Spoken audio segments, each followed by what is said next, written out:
for all the great things you're about to do in our presence today. Amen. Thank you, Father, because you are going to make your will known in our life today. Amen. And great will be our testimony in the mighty name of Jesus. Amen. Thank you also, Father. Holy Spirit, the working part of the Most High, the male entity of the Most High, have your way in our midst today. Amen. Let every word be holy men speaking as they will move by the Holy Spirit. Amen. And thank you, mighty Father, because by the time we're done, it will be a testimony galore to the praise of your glory. Amen. To you be all the glory, amen, all the honor, and all the mighty. In Jesus' mighty name we worship. Amen. Let all of God's people, wherever you declare loud, amen, please. Amen. Please, we're on the face, so just appreciate the Lord wherever you are.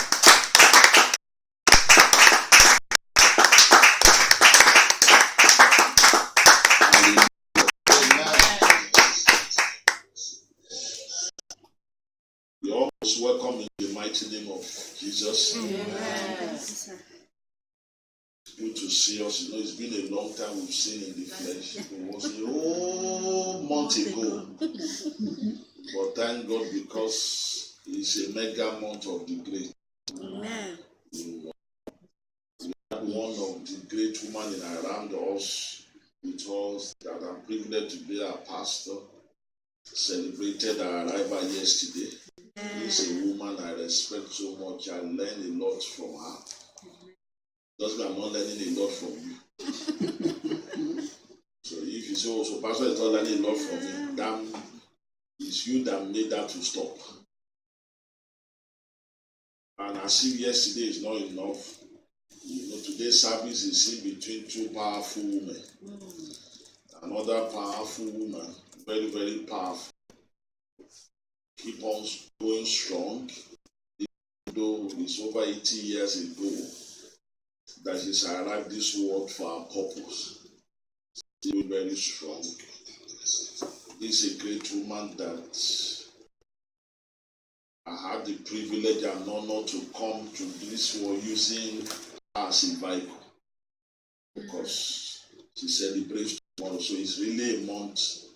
It was yesterday the ministry was still in one of the southwestern states of Nigeria, specifically that was when the ministry started.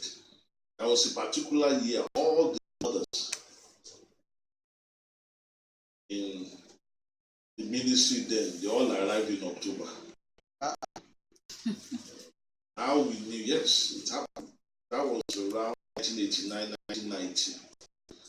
Because it was this month too, 20 years ago, your humble pastor was ordained as a bishop. Yeah. So if me, your pastor, will not make you to be scared of anointing, nobody has a right to scare you of anointing. Mm-hmm. You understand? Yes, sir. If they say, oh, do you know you are talking to a bishop? Tell them, my pastor is a bishop. He even became a bishop before you were born. So go and sit down with your bishopric. Yes, sir. It means nothing. What matters is faithfulness. Right. All right. So for all celebrants, and I believe that it will just be an arrival of your purpose. You'll be celebrating, but you'll be celebrating the discovery and the fulfillment of your purpose, which is what every day of our life should be as an adult. So you're welcome in the mighty name of Jesus. Amen. Right. And I believe that all of us have our updates. Yes, sir. Thank you, sir. It's an update that should have landed in your emails and your phones immediately after midweek service. But that's to let you know that your pastor is still a human being. And there are things that I saw that cannot make me to give it to you like that. I've told you before, half-truth is worse than ignorance. So your first question today, now I've told you, every bona fide service is not about the singing, it's not about the dancing, it's not about getting a particular place, it's about what? Question and reasoning together. So my first question to you today, because if you don't ask me, I will ask you. So in the course of the service, if you know it, bring it on. All right? Yes, sir.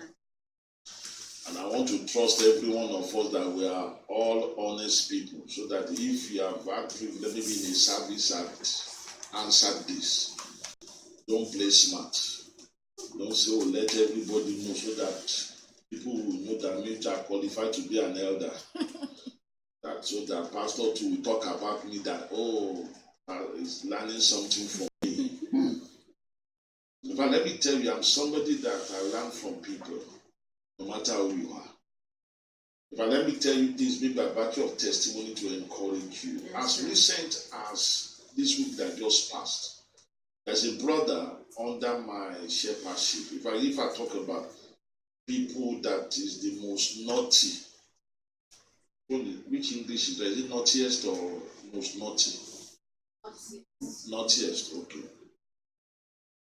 Naughtiest of God's speaking that are pastored.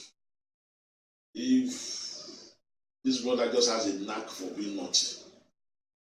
But do you know that this brother just advised me on something that I would have gone back to my vomit, something that I'm already trusting God, declaring that I'm done with. How are you with me? And immediately that brother, that pastor, don't do this. I saw the truth and I embraced it. And I want you to be like that. Let your God be the truth. Yes. Even if it's your enemy that is saying the truth, be able to pick the truth. Even though that person, you will now go to the other extreme and be a slave to that person. Are you with me? Yes, you still realize that, but let's be married to the truth that way. That's the way to go. Once you're like that, I can tell you that victories are sure. Amen. Every day of our life. Amen. In the mighty name of Jesus. Amen. All right. So 2 Corinthians chapter 13, verse 8. What I will do again, even though we have current update, I will still go back. Okay? Yes, the reason for that is that the Bible says faith cometh by hearing and hearing by the truth of Christ. Romans 10:17.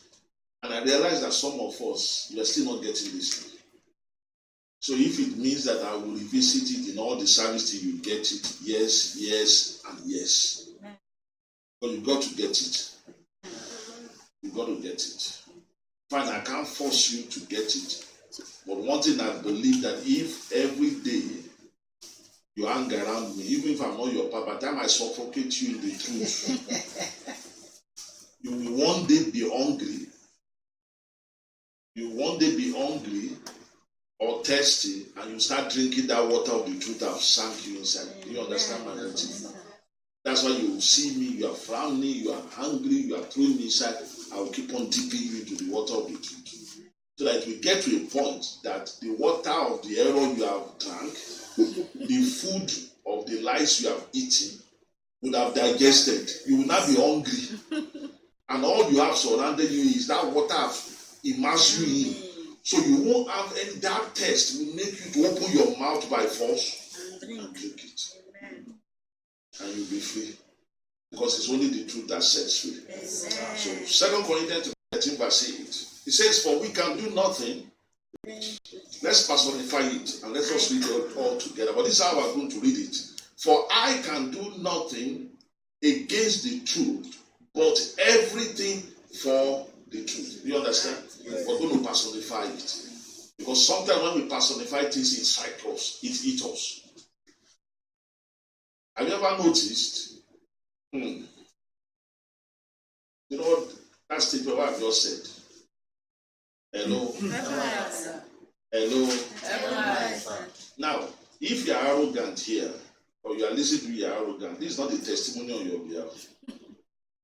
Okay? Because your red line will be the day you meet somebody who is truly humble. But this is the reason why arrogant people will always win over slaves. Over ignorant people, over weak people, over stupid people, over naive people. Do you know that arrogant people believe so much in themselves? That's why when you listen to somebody that's arrogant, you always hear high, high, high. In fact, if an arrogant person advises you, it's for his or her own benefit. No arrogant person ever advises you for your good. Even though they will talk convincingly, you will think it's for your own good. It's not for your own good. No arrogant person can ever bless you. If they bless you, by the time that blessing is answered, it will be lower than their own blessing. But do you know why it works for them? Because of the Lord that said the just shall live by his own faith. And don't forget, the real truth is Y-O-J, not J-O-Y. Yourself first. Do you understand? Before others, before God. So that's the law that is working. Now I've told you before, male entity is good. It's just that male and corresponding female is the best. But female first or female only is not of God. In any area.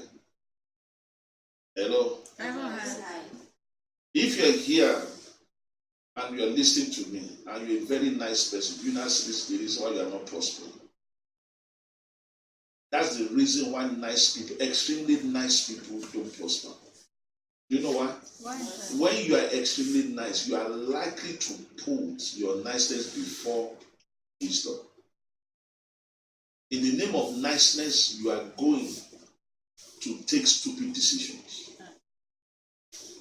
If you're a nice woman, you're going to say yes to a man that will never make you his wife. If you're a nice man, you will always court a woman that is not God-fearing.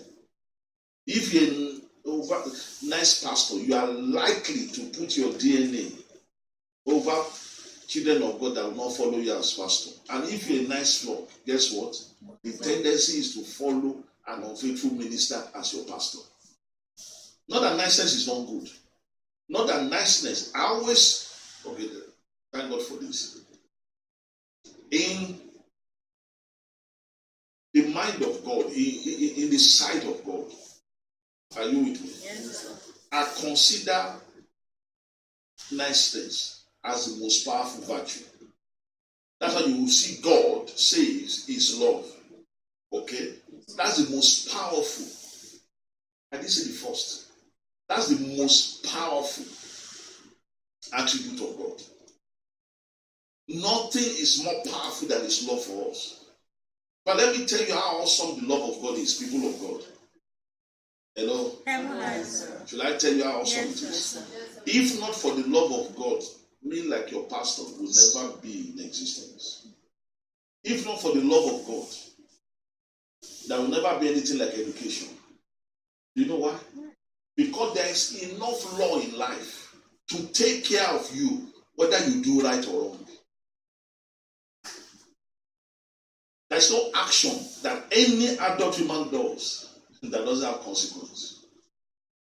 So all of us would have learned by experience. You disrespect a woman as a man, you will choke him. But you know, because some experiences are fatal. Some actions you take are suicide mission. And like I've shared with you, which you will still see shortly, that suicide is the highest causes of death. Are you with me? Yes, that's why there are only one group of people God cannot raise from the dead. No matter the area of death, those people are the people that commit suicide. But if somebody has killed you, you can still be raised. But if it's suicide, nobody can raise you. But because of God's love, I know God said out of his love, he doesn't want any single soul to do what? To perish. Even though if you choose to perish, God cannot stop you. But because God's love doesn't want anybody to perish, God set up mechanism of instruction. That's why everything God does. Let's read Amos chapter 3 verse 7. Even though my wicked colleagues, pastors, ministers, they've used this scripture to control children of God. But I want to tell you, it's an expression of the love of God. Amos chapter 3 verse 7. We are still going to read 2 Corinthians 13:8 together. I hope you understand that. Yes, sir. Are we Amos chapter 3 verse 7. Yes, sir. Are we the people of God? Yes, sir. And that's the last time I checked. It's not only Mama that is here, which is why I used to say my ministry is better than Noah. But now that it's only Mama that is responding, yes, sir. So then we start feeling that Noah is better. Right. So are we there, people of God, please? Yes, sir. Now what did he say? He said, surely the Lord God will do how many things? Nothing. But he revealed his secrets unto his servants, the prophets. Now, do you know that this is one scripture that many people, in fact, many rapists have become pastors? Rape is not just sexually or physically, okay? Rape is when you take advantage of somebody. Rape starts from manipulation. When you're a manipulator, you are a rapist. When you get people to do things for your own bidding against their own wish. When you capitalize on people's weakness. Somebody's asking that it's only man that can rape. Women can rape. You have some women as simple as dressing. When they realize that men's emotions are very weak, they can, with their dressing, manipulate and control a man who is weak. Now, many people have seen this scripture. I know what they will tell you that this scripture is saying is that there is nothing that God will do for you. You will tell them. People of God. People of God. Yes, sir. Any pastor that tell you that they are rapists, stay away from them. Are you with me? Yes, sir. Should I tell you two things that God will never do? Are you ready to hear this? Yes. You know, I told you last week, I said God cannot do everything. Yes. Most High means that He is the highest power, highest influence. It doesn't mean He can do everything. And I told you a lot of things that God cannot do. He cannot fail, He cannot lie. Isn't it? Yes. But should I tell you two things today? Yes. God is not a confusionist. Anything that is bringing confusion to your life, God is not behind it. That's why He says He's not an author of confusion. Anything of God, it will be clear. That's number one. You are writing down, let me allow you. Or this second one will shock you. And that is why many children of God is sad. They already have their passport, flight ticket, and visa to go to heaven, but many of them will never get on board and make heaven. It's sad. Because of the kind of pastors they are following. Based on the second one. So are you ready to hear the second thing that God can never do? Yes, sir. God will never gossip. What did I say God will never do? God will never gossip. God will never gossip. What's a gossip, people of God?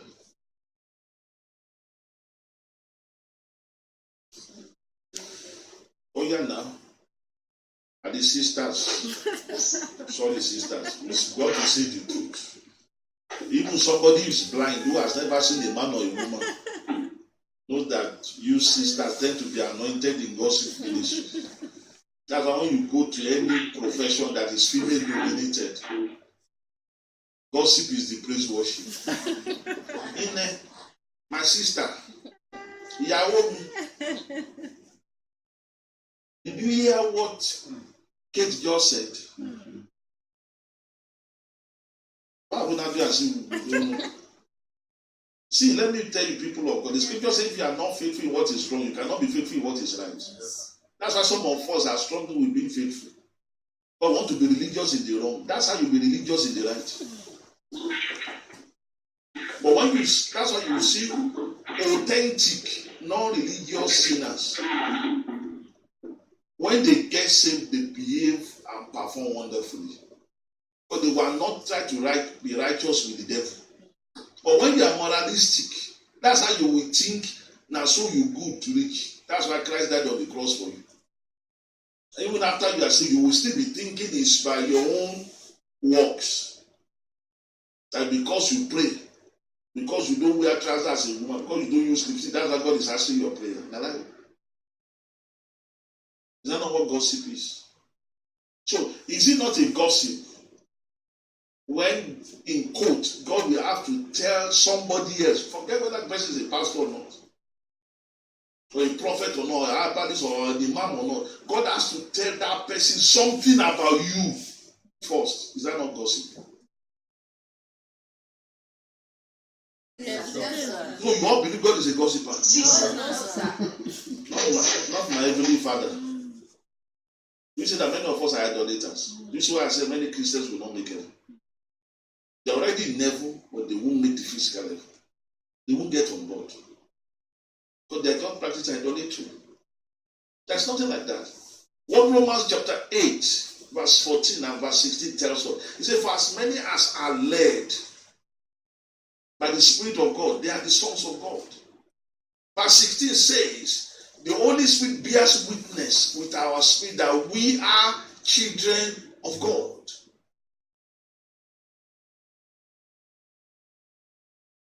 It's because of this slave mentality that somebody will believe that you cannot hear God by yourself. That your pastor must hear God for you. One prophet. God is not in all of those things. That's why I'm telling you the true people of God. Don't wait until you learn this principle the hard way. You are going to learn it. There are two ways to learn. There's no third way. You either learn by instruction or by experience. But that you will not learn. It's a lie. All of us are going to learn. So what this scripture is saying has nothing to do with God is a gossiper. What this scripture is saying is that the job of we ministers is to bring to the consciousness of people laws and principles of this world, so that you can know the consequences of your action before you do them. I'm not sure you're getting what I'm talking about. Yes, sir. Yes, sir. Then when you don't do this, you will also be told about how you can come out of it. That's what Jeremiah chapter 3 verse, he said, we faithful ministers, we don't only give you knowledge, we give you understanding. You know why the understanding? So that when you misjudge, when you say the wrong thing at the wrong time for the wrong purpose to the wrong person, how do you redeem it? It takes understanding. But that is because a pastor is preaching something that will bring you to pass in your life. It's a lie. Even if you don't hear me, please listen to this. If you are not in a position now, today, 3rd of November 2019, to hear this truth, I'm sharing with you. Should I tell you the truth? You are still going to be subjected to the truth. So that is why it's a place of great delusion when you think, I've told you before, once you are fulfilling your purpose, nobody can do you a favor. But if at all, you even still need a favor, faithful ministers don't need anybody's favor. Because the buck stops on their table. Once you minister and you say the truth, this life's truth, you don't need a soul. It's every soul that needs you. Because the other people who share a higher grace, those are the flock and the handmaiden. They need you. Because no flock can fulfill their purpose without a faithful minister. And it's only faithful ministers that God even shortlist handmaidens for. I'm not sure you're getting it. Yes. So when you look at that, faithful flock and faithful handmaidens need a faithful minister. But faithful ministers don't need them. Because if you don't fulfill your purpose, you fulfill the devil's purpose. There's no. For example, now, I've told you, when we get to heaven, I will not be rewarded for any of you being here. What I'll be rewarded, what did I tell you? I will not be rewarded for any of you that believe me.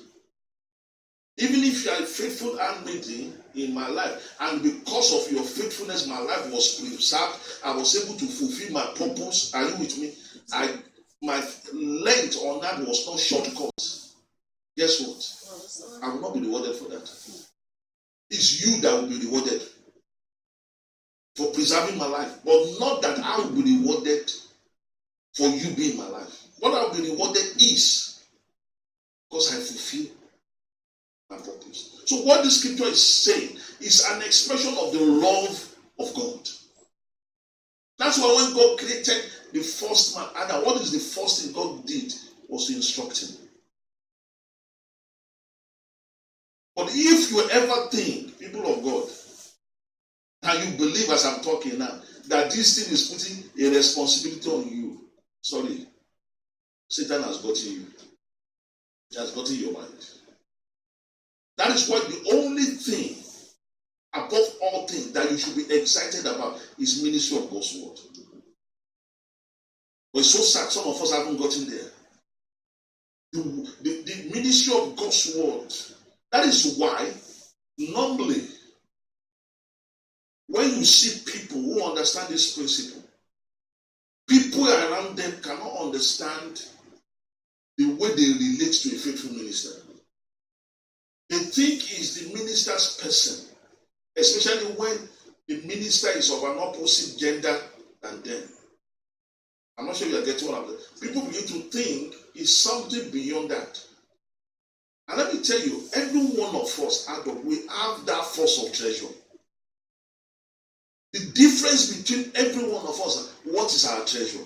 But we all have treasure. Because you all know Luke 6:45. Let me show you that again. Luke chapter 6 verse 45. This is another area of life that many of us have issues. And that's what the scripture tells us in Matthew 7, that be careful how you judge people. But the real us is our treasure. What that says is the real us. My treasure. And let me tell you, we human beings, we are quite complicated. In the sense that you could be dealing with somebody who is not manifesting his or her treasure at all. There are many people today, I know, it's not as if they don't change, they will not make it. But they themselves don't know it. And you know why? Because they make decisions on people whose action doesn't reflect their treasure. And it's difficult. Even God that created, didn't God talk about the challenge he has with us? Even when Christ was on earth, see what Christ said. Didn't Christ say the people that gathered, they were only gathering with what? Their mouths, their lips, but their heart is far. Why would Christ say that? Because your heart, my heart, our heart is what houses the real DNA. I'm not sure you're getting what I'm talking about. Yes, sir. With Christ, for the scriptures to say, people draw near with their lips, but their heart is far. That means that it is possible for you to say, God, I love you, yet you don't mean it. But you know, if you are looking for a lover of God, is it not the person that says, God, I love you? Somebody talk to me. Yes, sir. Do you know how many women have said yes to choir masters and pastors? Because they believe they are godly people and they are suffering it today. The same way, there are many people who have said yes to women who are choir mistresses. Do you know why? Because how do you go to any church service and you hear, Satan, I love you? What do you always hear? Jesus, I love you. You alone. You never hear this church, Satan, you are Lord. So you see a man, you say that, oh, a man needs to get married. Who is the first choice? The person that's The sister who is the choir mistress, who is weeping. I'm just worshiping God. No, I'm serious. Yes, sir. Luke 6:45. I want to show you so that we understand that these are life principles and they are very, very, very serious. Life is beyond what we think it is. And that's why I'm sharing this principle, because something about this life we are in, even though it's inferior to eternity, please listen to this. I've told you that this life we're in is an upright relationship to eternity. Eternity is greater, but guess what? This is the male. Eternity is female. You can't change anything in eternity. It is here. It is here. Okay. Look at Luke 6:45. But don't forget, it's interactive. Because if your mind is here, there are things that will ring alarm bell in your heart and you will quickly ask the question. One is already ringing. Yeah, I want to get clarification before we move on. No, go ahead. So out of the apparent of the heart, mouth speaker. So how do I now differentiate from what is coming from my heart? It's not. That's For you or for another person? for me. But I'm asking. Let's read the scripture, then we understand what Brother Nenusi's question is targeted at. Luke 6:45 says, a good what? Man. Everybody, a good what? Man. Again? Man. Again? Man.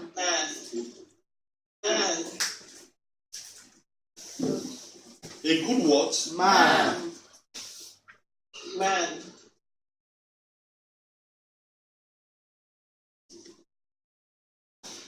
A good man. Now, I want you, if you have your Bible, you will see that the word translated man here is talking about adult humans. Yes. Before you sisters will say it doesn't apply.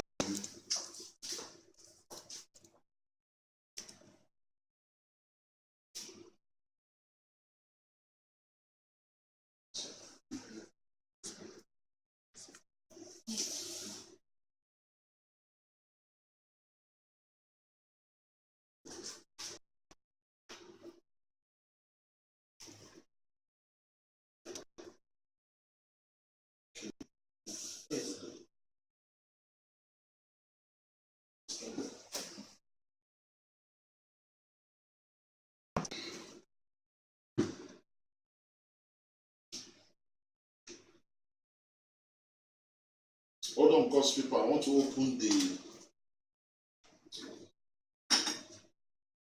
Bible text here, okay? Yes, sir.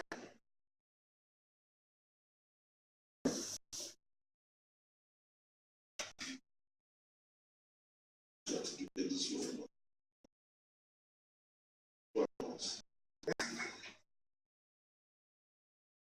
It's a letter.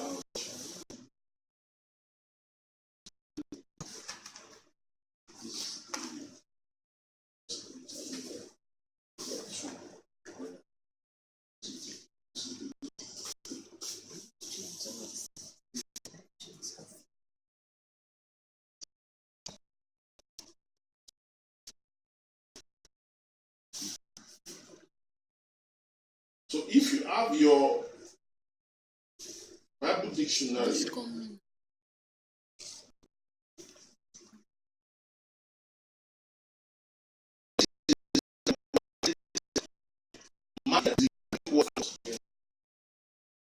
anthropos is where this course of study called anthropology comes from. Anthropos and anthropology is actually anthropos and logos. That is the study of us. And anthropos is the word for adult humans, for mankind. Are you with me, of God? Yes, sir. So that means that person, you understand how it will have been translated. So with that one, your sister will not be jumping over this. You know that it applies to you because you too, you're a person. Now it says a good person, man or woman, out of the good person, bring forth what is good. And an evil man, out of the evil treasure of his heart, bringeth forth what is evil. Because of the abundance of the heart, his mouth speaketh. Now look at it. Good, bad. Now, first of all, is it the ability of speaking that makes the difference? Both of them are speaking. It is the treasure that both of them are treasure. It is the treasure that is different. Listen to me, people of God. Listen to this. Heaven is not necessary for nice people. Heaven is meant for right people. Heaven is meant for truthful people. Now that can sound hard. You know that the devil too is nice. When the devil steals somebody else's blessing to give you, does that mean the blessing will change to a curse? No. So the same way, because you're nice, doesn't mean you are doing the right thing. That's why Apostle Paul warned Pastor Timothy. He said, don't lay hands on any man suddenly. Don't be a partaker of somebody else's sin. Apostle Paul told Pastor, he said, keep yourself. So you see, the kind of blessing is what are the things you treasure in your life? Treasure, it's a lie. It's the beginning of self-destruction. Once you are an adult, you do. I only do two groups of treasure, either the right. In any matter, your values are either right or wrong. And let me tell you, who you are is determined by your treasure. That's why you see, even right from Proverbs 4, Solomon said it. He said, guard your heart with all diligence. Let me show you that. Go to Proverbs chapter 4.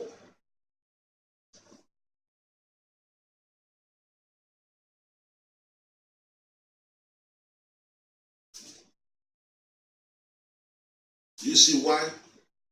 If you're a busybody, which is another nice way of being a witch or wizard.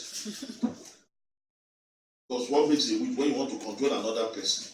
But let me tell you, the beginning of breakthrough is to mind your business.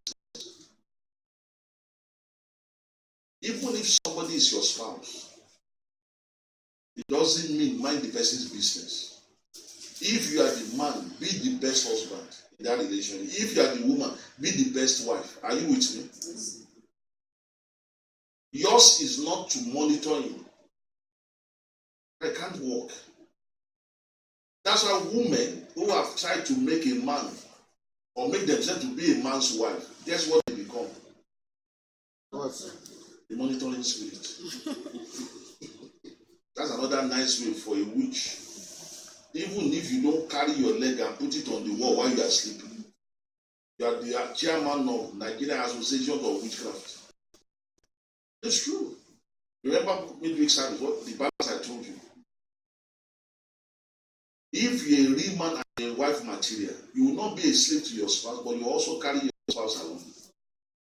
If you fall into any of the extreme, God has nothing to do with you, either as a man or as a wife. If you are the kind of man in the name of, okay, I don't need to marry. Because of that, you now treat your husband for your information only. You have stopped being the material.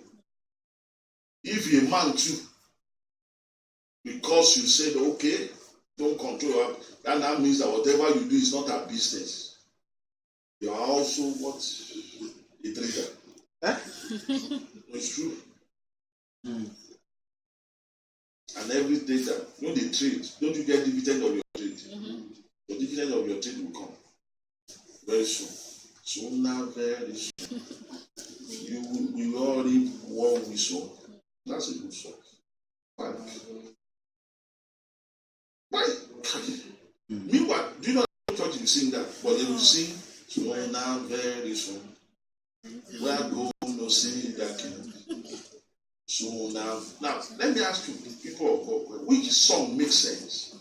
Song that when you sing, it will jack you up to do the right thing. And song that whether you sing it or not, it doesn't change the event. Which one should you be singing? The one that will jack me up to the right. How we all know that you sang a lot of that song today. So that doesn't mean anything. Let me tell you, it's not because you are serving the Lord. If you like, don't sing. Those that will serve you will still serve you. You serve God in your obedience to your purpose. Not because you sing. You sing. Do you know many people, we say Holy Ghost came now. What is the song? So now the basic time we are going to see that king. You can't stop that. It's surely coming back. And every eyes, both those who are going to heaven and every eyes will see him. So what will your singing do with that? But if they modify that song and say sooner, very soon, I will reap what I'm sowing. Won't you think that to that thinking about what you are sowing? Yes, sir. So Proverbs chapter 4. Look at verse 23. Proverbs chapter 4, verse 23.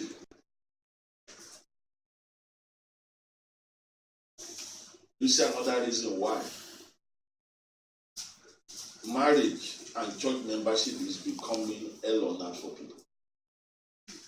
Because many people, because of their marriage, because they belong to a church, they cannot fulfill this scripture.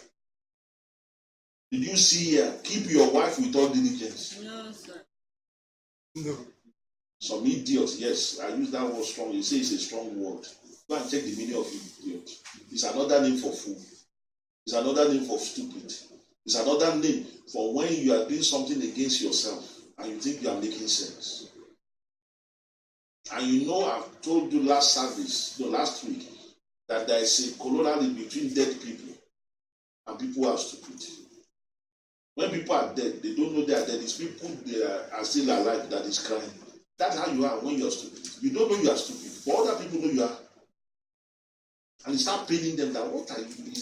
Can't this person hear what he or she is saying? I say, keep your heart with all diligence. Did this third pastor say, keep your flock with all diligence? You know, follow-up has become in churches today, monitoring. That's how we go to church, they collect your phone address and all that. So that you enter the prison, you must come for all service. Is it not freely you came? Why can't you freely live? Now I've said it before, I'm going to say it again. Because you have a pastor that is addicted to the truth. Every brother or sister, thank God I'm married, so that you won't think I'm envious of you. And if you think that, so be it. If in your marriage, are you with me? Yes, sir. You cannot walk away freely from your wife or husband as I'm talking. You are in a prison. If you cannot imagine that taking place, it might hurt you, but it's the truth. And let me tell you, if you don't work on your emotions, set yourself free emotionally, not only yourself will you destroy, you're going to destroy your spouse. That's the truth. Because the part of you that you should be using to keep your heart with all diligence, you know you'll be keeping your husband or wife. All your song will be, my husband, oh, my wife. Oh. Listen to me, once somebody is an adult, you can't keep them. In fact, when you try to keep another adult human being, you know what you are doing? What's that? By the time I tell you what you are doing, you now see the reason why you are part of self-destruction. Did I tell you what you're doing? You are saying, God, I'm smarter than you. God, you are more stupid than me. That's what you are doing. You know why? Because God never held us, any of us down. Now that's our maker. Even if somebody is your church member, if somebody is your child, if somebody is your spouse, are you the one that created them? So why must they not be able to leave you? I'm not sure you get what I'm talking about. Many a times we mistake that with freedom to stay. Freedom to stay with somebody is different from fear of living. Because you can't have the two together does not mean the two are the same. They are not the same. They are not the same. That's why +2 is also is different from -2. Yes. The fact that the sign, let me tell you the difference between +2 and -2. Do you know the difference between? Who can tell me the difference between? This is making sure everybody's online. Hello, God's people. Hello, God's people. Thank God we still have some smart students among them. Some of us who have wasted our mother's parents money in school. I mean, you will not know that if you can't answer this, you owe your daddy and mommy apology for wasting their money. Who can tell me the difference between +2 and -2? What's the difference? No. Somebody said -1. That's not it.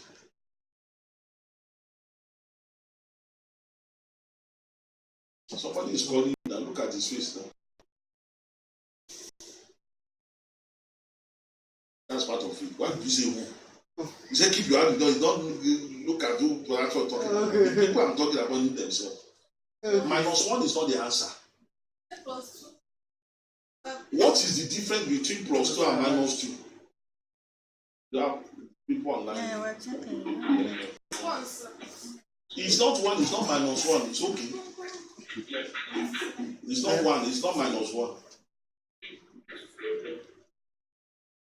Okay.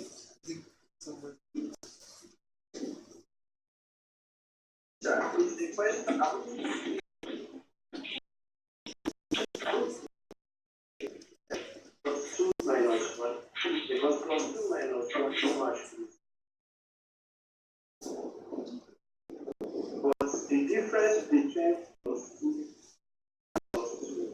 is the negative and the positive. That's not it. That's not the answer. Let all those things. Yes, go ahead. The rumor is the answer. They're saying, in what way do you want the answer? In what way? Which one is what way? In what way did I ask the question? But the question is, what is the difference between +2 and -2? Yes.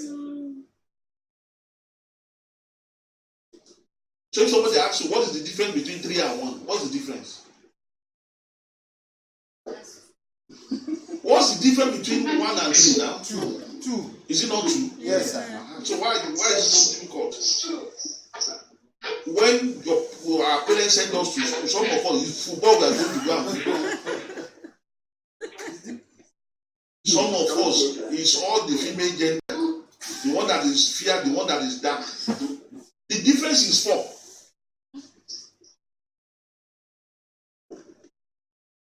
Because when you are +2, the only time you can be -2 is you take 4 steps backwards. That is how it is. When you think fear of living a relationship is the same thing as love in staying in that relationship, they are not the same. For the fact that one is plus, are you with me? Yes. And the other one is minus. The difference is ×2. The value of what you are doing.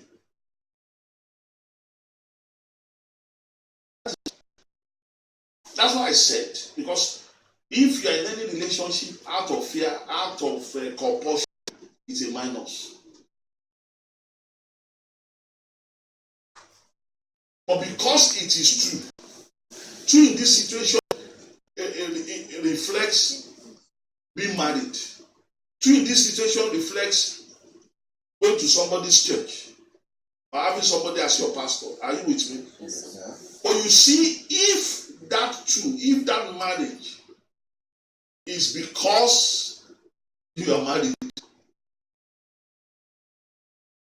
because you have to go to that church, it's a reason.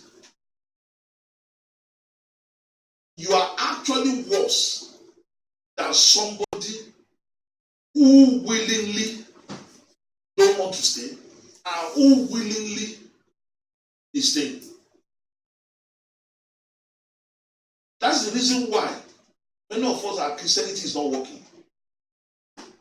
But we are not doing it freely and willingly. And let me tell you the truth. Anointing oil on your wife's head, on your husband's head, do morning prayer. Once one of you, please listen to the people of God. Once one, it doesn't have to be the two of you. You are in that relationship either by compulsion or out of necessity, but not freely and willingly. The days of your marriage is numbered. It's not a cause.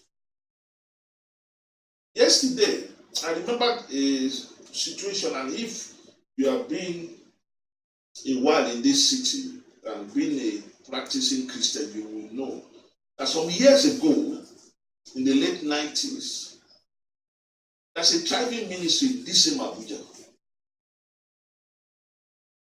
And this ministry somersaulted in population and prosperity and fame when a serving female popular minister of education at that time started attending that church. In fact, the pastor of that church used that persona to enlarge the church. They were on radio, they were on TV, they were on cable TV, and every program, in fact, is this serving minister that will introduce the pastor. So that drew crowd. And I remember, I told the pastor then, because the minister has moved to Abuja when this minister started his work. And one of those times when he started and he went, of course, once you are enjoying that level of fame, some level of pride will enter. But I told him the truth. The way I'm telling all of you the truth. I told him, I said, your days are numbered. But he didn't like what I said, but I told him, I said, your days are numbered. Do you know that ministry is no more? Even if you mention it, people say, who is that? In this same city.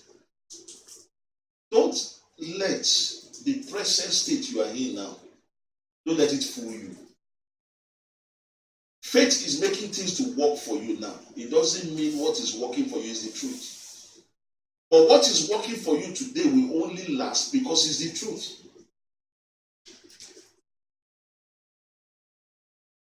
You're hearing the truth now. It's not as if that's what is bringing a curse on you. I'm not cursing. Where will I curse you? Which mouth? The scripture says you cannot curse whom God has blessed. Are you with me? Yes, sir. And as a saved child of God, you're already blessed. Ephesians chapter 1 verse 3 says, every one of us saved people, we have been blessed with all spiritual blessings in heavenly places in Christ. So who am I? Who's any pastor to curse you? The reason why you are feeling I'm cursing you is not what I said. But like Christ said, that if you are doing the right thing, you don't have anything to fear. Yeah. You don't have anything to fear. That's why I'm not afraid of death. My only concern for living is let me fulfill my purpose. But that doesn't mean I'm afraid. I know where I'm going. I know how big my reward is. That's why I've challenged all of you. And when we get there, if these things are also free, and it's a place of freedom. If you think you are scared now to confront me, and then you won't be afraid.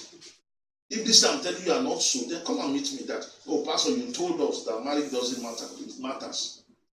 I'm here now because I got married. Come and meet me. It's true. Be free. You'll be free then. So, it's the same thing I'm telling us, God's people. Any relationship, it doesn't have to be marriage.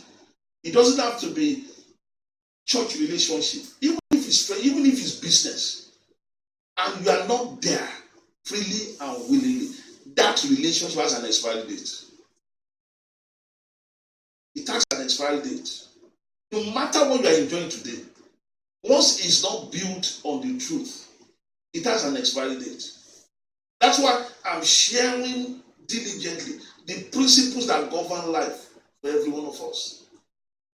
Solomon in his little way said, he said, keep your heart. He didn't say keep another person. Keep your heart with all diligence. Because out of your heart will come out forces that will shape your life. Not forces that will shape somebody else's life. That's why when we get to heaven, you will see parents in heaven. None of their children, as numerous as they are, will be in heaven with them. They are not children. Because they refuse to get saved and or feed their purpose. You will see children, all of them, in heaven, and their parents will not be there. The parents that raise them up, because the children fulfill their purpose. Excuse me. But the parents didn't. You will see a lot of husbands in heaven. The wife will not be there. Because the husband fulfilled his purpose, the wife didn't. I know it sounds crazy. The scripture said it. In fact, Christ said, 2 siblings, 2 friends, 2 colleagues at work, one will be taken, one will be left. That's the truth. It's all a myth. You know what? Why the devil deceives us is because we are here to be a blessing to one another. Please listen to this. We now think it means you need the other person. No, no, and no. What you need is what the other person has to offer, not the person. I'm not sure you're getting that. And that's why I tell you, even you, a woman, when you are an umbrella, do you know why? When you are an umbrella, and a man needs you, you are still not doing that man a favor as an umbrella. It's yourself. Because the moment you are no more an umbrella, you have no use. Am I making some sense? Yes. See, the worth of an umbrella is not because of people that are under. It's the texture. There's no guarantee that the best umbrella in this world has ever been bought or used. It might still land in the store and it will never be bought. There's no guarantee. I've told you this. When we get to heaven, the best woman, better than Eve, better than Samuel's mom, never got married. Prove me wrong if it is so. Just like I've told you, for we pastors, the most faithful of pastors. Are you with me? Yes. After the 12 apostles of the Lamb, might never have one single child of God follow him or her as their pastor.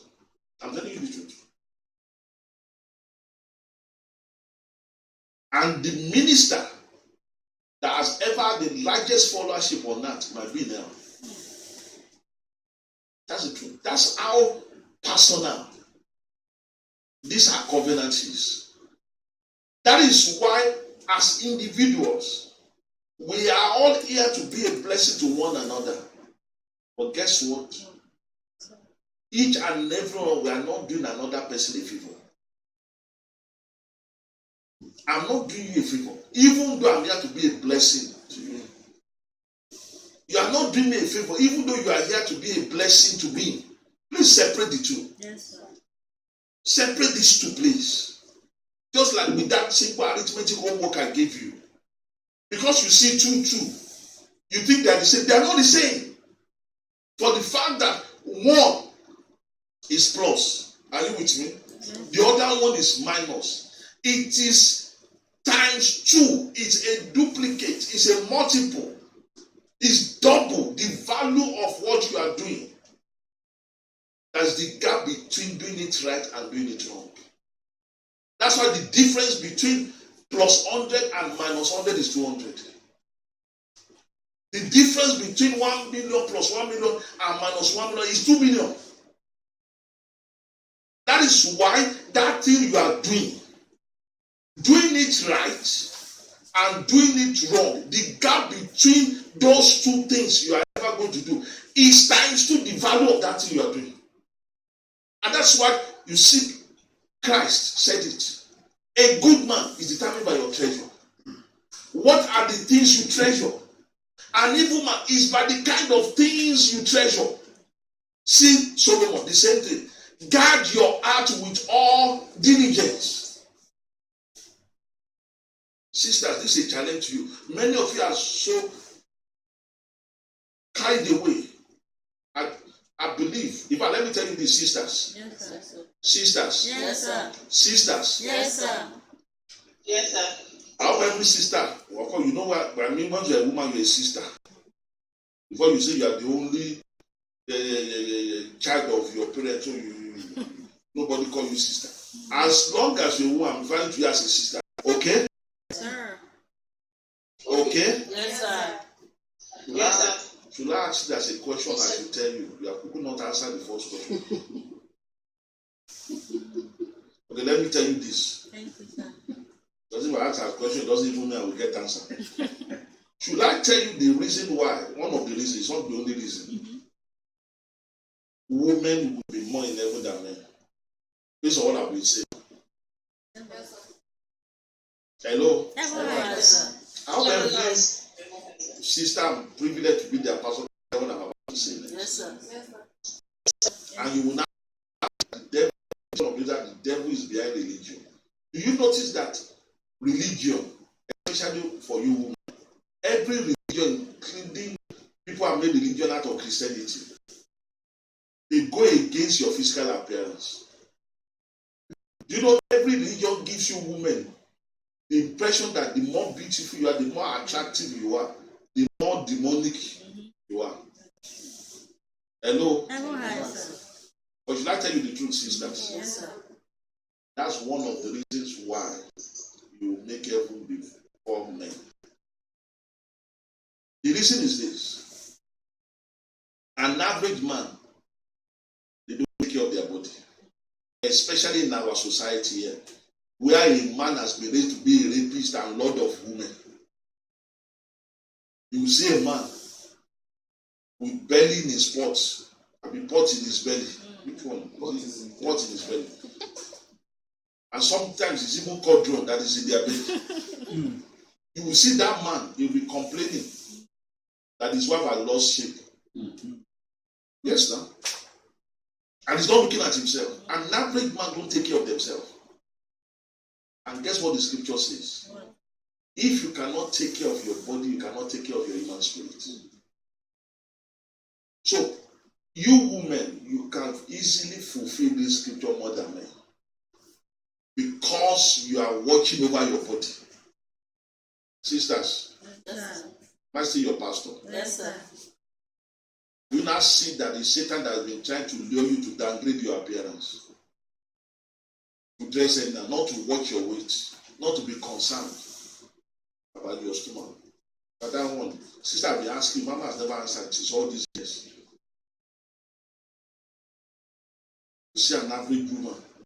One sister told another junior sister yesterday, from Makoro, say you that used to envy with your flat stomach, you two you are developing used to, and I said, which one is flat? Me, I couldn't see anything. But that's woman for you. An average woman, I hope you are now seeing that that trait is religion that wants to kill that trait. But listen, sisters, if not for that trait, you will not be able to keep your heart with all diligence. That's why an average man's heart is evil. You know why? Because they don't take care of their body. They don't take care of their body.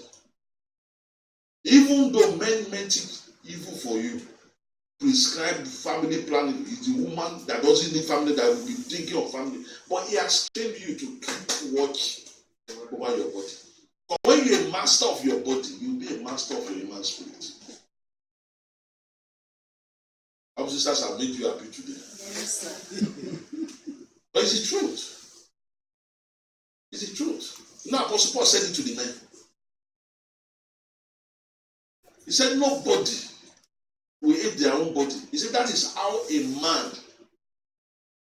will do relative to any woman they see as their wife material. I hope I'm still making some sense, people of God.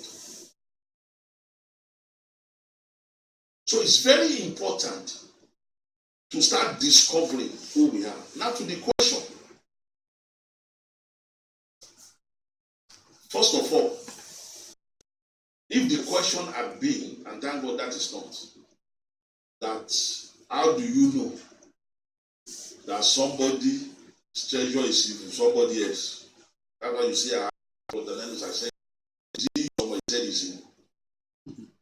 But you can say somebody else. Let me tell you, if your concern is about somebody else, you're a witch. It's true. You're a sorcerer. You belong to the Association of Human Boards.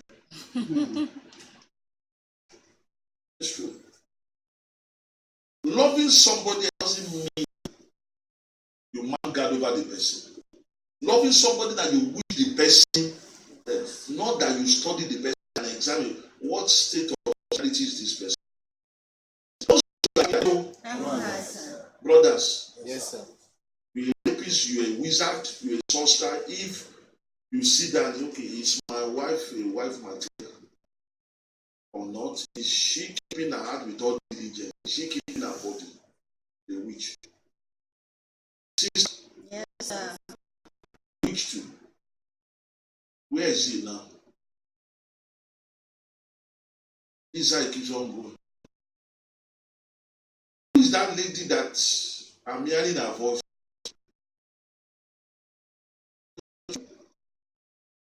Genesis chapter 2, verse 25, it said the man and his wife. That means is that in marriage,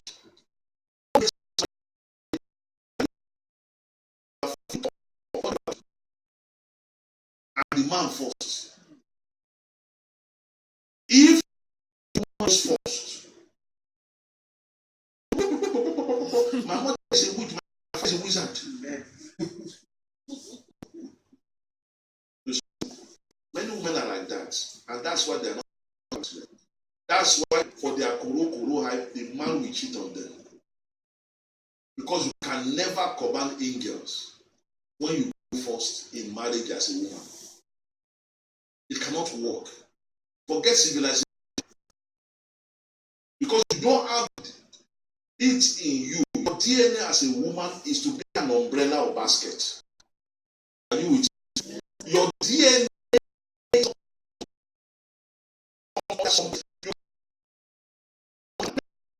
are people that stay under umbrella or basket. Your DNA is to be waterproof, weatherproof, like an umbrella, or weatherproof or waterproof, like a basket. That's what you can do. How sister getting that? Yes, sir. That is why you carry your husband, you carry your wife along. Carrying somebody along is different from monitoring the person or questioning the person. At the same time, being free doesn't mean taking the other person for granted. The person not feel pain. You see some people, in the name that they have a man material, in the name that they have a wife material as wife, you see them, they take the person for granted. Listen to me. Christ has set every captive, including your husband, including your wife. Do you know the only thing that is left is because that your husband or wife have not realized that they have been set free. And now faith is, they are getting their freedom now. You will now see that what you thought prosperity is their own prosperity. Because God never has any covenant with slaves or slave owners. God's covenant is with free people. That's why when God made man, Look at Genesis chapter 1, verse 27. Genesis chapter 1, verse 27 says, so God made mankind in his own image, male and female created him. Verse 28 now says, and God did bless them. Let me tell you, people of God, married or married, saved or unsaved, you are already blessed once you become an adult. Amen. All this doctrine is from pit of hell, that you cannot fulfill your purpose until you are married, is from the pit of hell. That's why Christ never said anything other than what Adam have said concerning marriage. There is no connection with fulfilling your purpose. Marriage is a support system. Are you with me? Yeah. Just like this chair I'm sitting on is a support system. Are you with me? Yes, Just like this microphone is a support system. With this microphone, you are hearing me louder. Are you with me? yes, sir. That is how your husband or wife is. I'm not sure you're getting it. But see, it's not this microphone that is determining what I'm saying, No. but it's magnifying it. That is how a real man will magnify your purpose. A wife material will magnify your purpose. But they are not the determinant of what you are saying. Whether you are a man, please listen to this, or a wife material is dependent on what you are saying.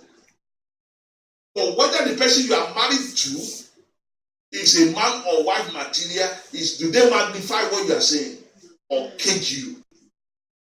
I'm not sure you're getting it now. Yes, sir. Am I not fit to talk? Is the microphone determining? And I'm telling you that you're in prison, you think you're married, go on. Life's law. See, never think you are. Do you know? I love this. You all know the story of Jonah, people of God. Yes, sir. Yes or no? Yes, sir. Yes, sir. Yes or no? Yes, sir. Yes, sir. Yes, sir.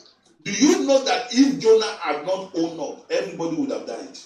And I'm telling you that, see, there are people who will not live to see 2020 because of the wife or husband they married. And nobody can change it. But they refuse to get out. See, when the scripture says, it's of the Lord's mercy we are not consumed. The mercies of God, even though it endured forever, it has a time lapse. The ending of the mercies of God is the day you conflict with the truth. That's why Acts 17:30 said, in the day of ignorance, God winked that, which is mercy. But now, has commanded everybody to repent. Do you know it's happening politically in our nation? Do you know there are so many people who are billionaires yesterday? They are no more. They are beggars now. They are looking for jobs now. Do you know that so-called millionaires, they are selling their properties every single day in our country? And these are people who have more money than any of us hearing me now all put together. The scripture says everything that can be seen has a lifespan. It's what cannot be seen. That's why what will bring you down, because the part of you that is not seen is not the truth. See, let me how the devil deceives. What okay, let me go to one of our updates so that we understand this better, okay? Yes, sir. One of the updates today, under thumbs down, because thumbs down has to do with things of darkness, is for you to understand the ministry of Satan. Because what I want to say, this one about Satan and demons. But this is what we used to have. It's still the same ministry, but everybody can see what I'm sharing. Okay. I want everybody, and you cannot talk that you can't see. And you say you are here. You are not here. If you are here, you will say, Pastor, I cannot see what you are sharing. Because you are acting as if I tie your mouth. I didn't tie anybody's mouth. I've told you last month when I celebrated 36 years in ministry, I said I can stand tall that no single soul ever made me their God in their life. There's nobody I've passed on to the glory of God, to my conscious knowledge, that I've not had the freedom to talk back at him. And that gives me joy. So if you refuse to talk, it's your choice. You understand? Yes, You are only sir. for me. I'm not the one that held your mouth.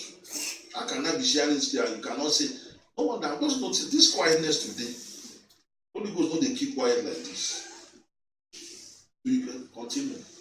Maybe I will even deliberate noise here, and I'll see whether you will still talk again. Yes, no? You say, if God is like that, why will Zacchaeus be rewarded? Huh? Did you see the fate of Zacchaeus? Make sure he climbed tree.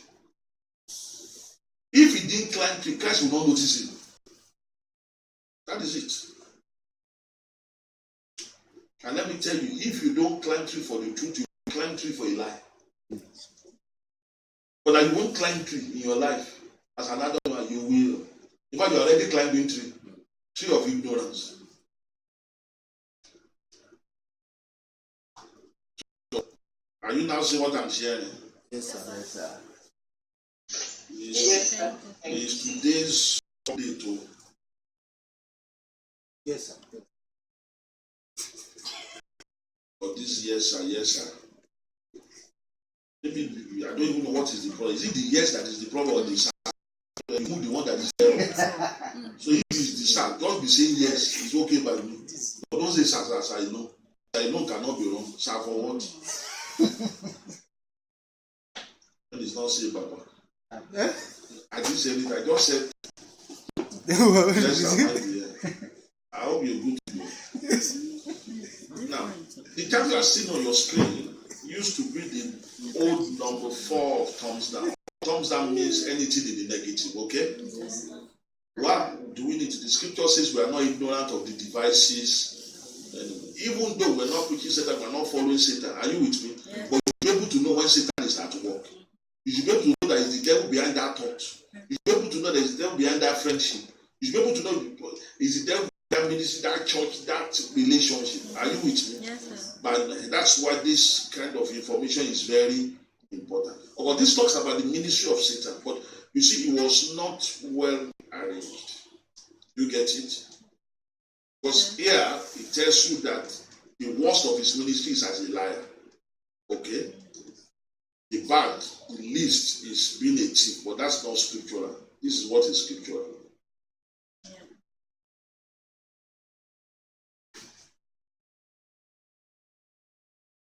What is the thumbs down in the ministry of devil and demons? What do you see here? Saints accuser. And you know what saints? Once you are saved, you become a saint. It's not when somebody beautifies you after you are dead. Once you are saved, you have become what? A saint. And let me tell you this. Once you are saved, you might not like being saved, but once you are saved, welcome to accusation of Satan. Even if you please him, he will say accuse you. Because he has lost you to God. Because your human spirit is recreated. That's what the scripture says. And let me tell you, the scripture says Satan accuses us day and night. You know what day is? Day is when you are doing what is right. He will accuse you. When you are doing the wrong again. So if you think you are doing the right thing, Satan is accusing you. Go on. Go and do wrong. He will say accuse you. Remember what I've told you about agape. Agape is love in the realm of the spirit. That's the expression of devil's agape. He will love you with accusation, independent of what you are doing. So if it's okay, you don't want tough time, you don't want to do the right, go and do wrong. You will see fire from the frying pan that comes. That's what the scripture says. Be not weary in well doing, because they're going to face tough times. This gospel that something will never go wrong in your life when you are doing the right thing is from the pit of hell. It's from the pit of hell. Because Satan will never allow you to do the right thing and just allow you like that. He will accuse you. He will afflict you. He will persecute you. Am I making some sense? That is what the only way, please listen to this. The only way you know that what you are doing is right is the truth, not any other thing. Other things are secondary. Not that you are uncomfortable. What makes you comfortable with a thing is your faith. What makes you comfortable with somebody else is your faith in them. It has nothing to do with because they are right for you. See, let me tell you, people of God. Hello. As you are listening to me now, you might be doing what makes you happy the most, and that's what will make you to go to heaven. And you might be doing something, each time you do it, you hate yourself for doing it. And that is the very reason why you make heaven big time. How will God that place? Yes, So, my question to this, I know the answer to my question to the only God knows what.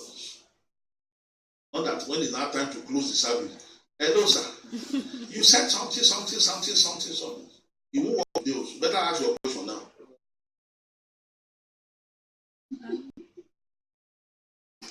I didn't make sure your name. I think you have been asking your question now. See, human lawyer. You have been asking now. And as the answer comes to you, have you been blessed? Yes. Yes.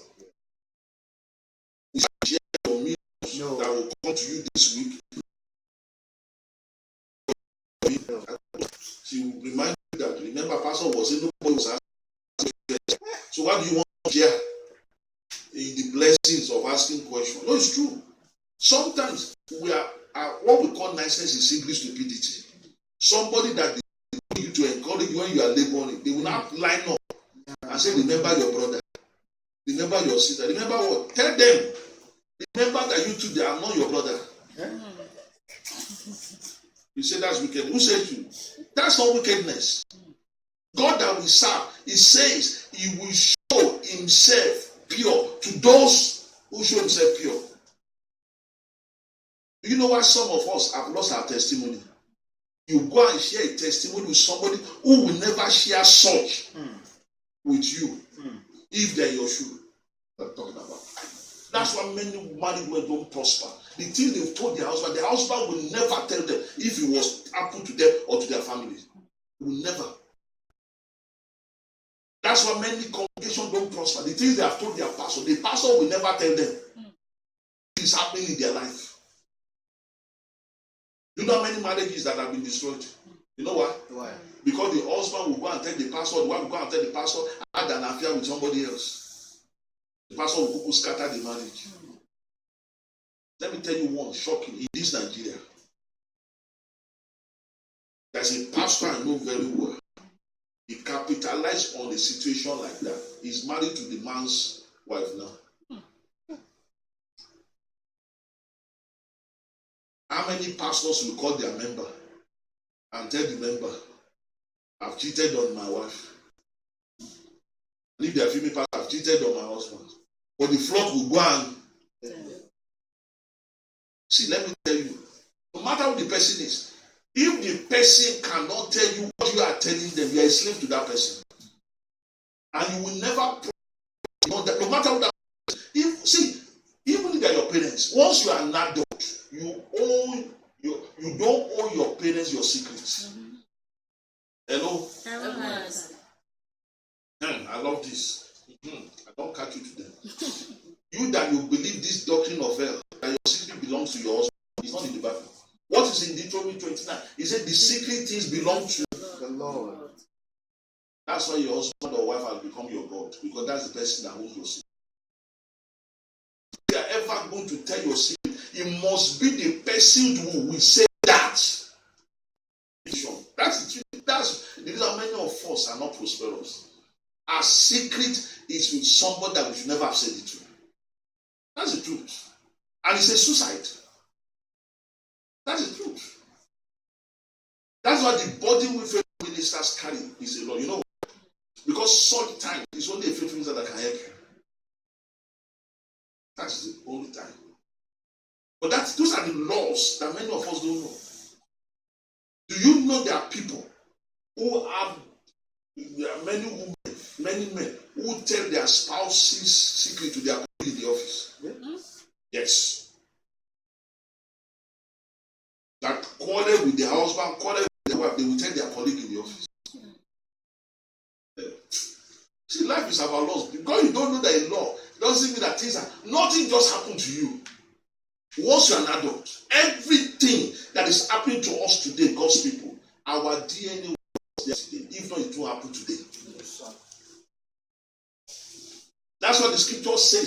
People are destroyed for lack of knowledge. Knowledge of what you did that brought you to where you are. Knowledge of what you need to do that will take you out of your problem to the solution. And knowledge of how you need to execute the solution. Those are the three knowledge that we are all suffering from. Lack of it. Keep that one. So, this is the ministry of Satan. So my question is this. Why is the chief ministry of the devil is the accusation of we saved people? Why is that? It is well with us. See, now here she done. Phone don't they fall. At the time of his phone, no human being fall down. No with Apostle, now human being fall down from third floor.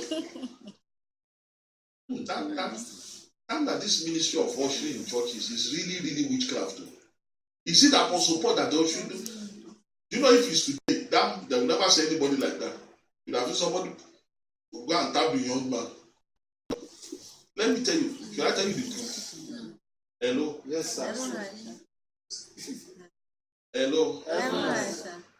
Hello? Are you want to hear what I want to say? Yes, sir. Are you? Let me tell you, any message that is going on that you freely slept off, if you are awoken to listen to the message, it won't work for you. Just continue your sleep. You shall be there. If you don't want to agree with Apostle Paul and that young man that fell from the throne, you don't rebuke him from sleeping. He just raised him from the dead. Message. When Christ was going to the cross and took the top three to join me in prayer, what were they doing? Just sleeping. They were sleeping. I even tell you that this all night prayer self, you get coma. You know how many people slept through the all night prayer? But the pastor is deceiving himself, thinking that people are praying. All that Christ said to them, he said, you cannot even sleep for 1 hour. Did he say they don't sleep? No, why Christ left them to sleep and snore? Because he knows that since they did it freely, that is what will work for them. The dream they were dreaming while sleeping and snoring will work for them more than his. See, let me tell you this. Even me, your pastor, are you with me? Yes, sir. Even if I pray a blessing for you, if you don't have faith freely and willingly in that thing I've said, it cannot work for you. That's why just like yesterday now, I was watching the media.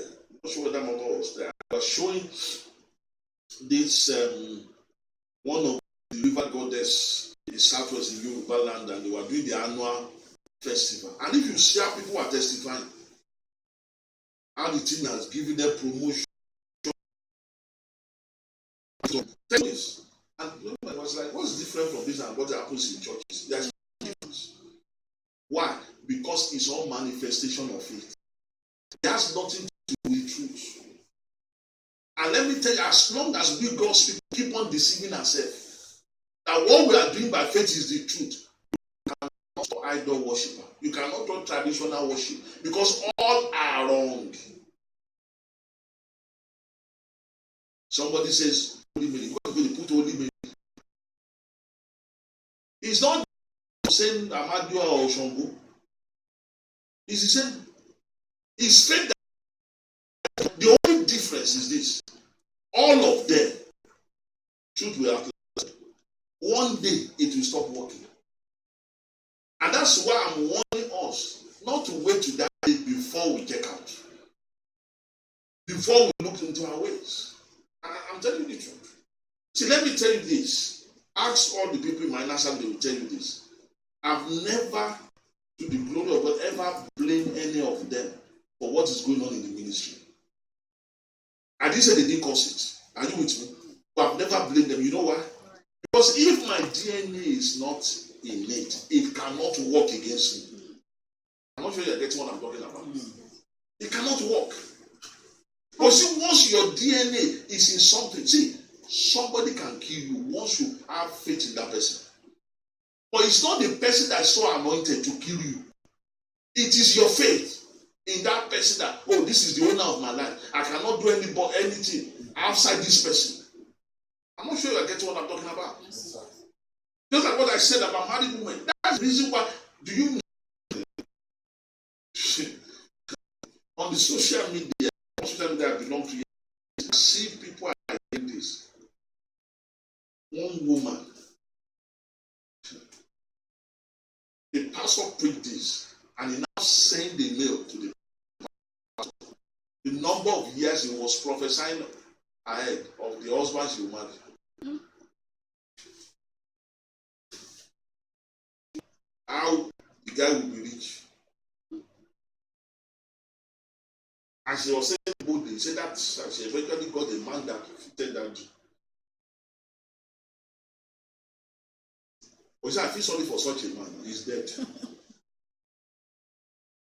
But you know, such a man will never believe he's dead. You know why? Why? Because he's in prosperity. It's somebody else's prosperity. You can never be rewarded by heaven for any pastors are dead. Because the prosperity they are enjoying is prosperity of the flock, not their own faithfulness. I'm not sure you're getting it. Not because they preach the truth. See, all that you're listening to me, guess what? You all have faith to make me the most popular minister on earth by tomorrow. I'm telling you the truth. You all have that faith. Did I say I have that faith? No. But it has nothing to do with me. But you know if that happens, if I'm not humble, and that's the answer to the question. Yes, sir. You can never know whether your treasure is good or evil unless you are humble. Unless you see yourself. Unless you judge your life not by faith, not by results, not by grace, but by truth. You will never. Because the devil sees. Let me tell you what happens. And this is how. Once you are saved, you see that. Welcome to the ministry of the devil. Have you seen that? Yes, sir. That's if there's somebody in your family, in your marriage, whatever, that the devil is not accusing, maybe they are not even saved. Once you are saved, welcome to the main ministry of the devil. He will accuse you day and night. You'll be hearing their voices. Are you sure you are doing the right? In fact, you are about to do the right after hearing the message, the devil will come. Are you sure this is what pastor is talking about? Confusion will set. Because that is his ministry. But see, next to that is his ministry as a liar. That's the first name Christ called Satan in John chapter 8 verse 4. He said he's a liar and he's the father of lies. So when Satan opens his mouth, all that comes out is a lie.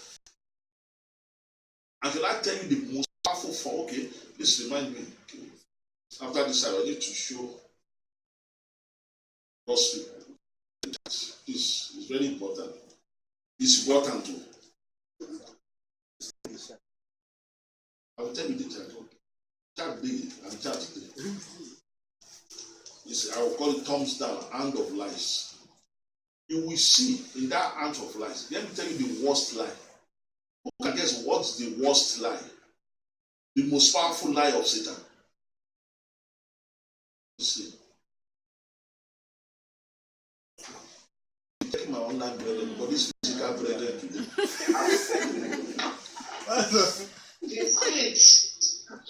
Deceit is lie. Deception is lie. Deceit is lie. It's like saying, what is the most powerful deception or deceit? Deceit or deception is another name for lie.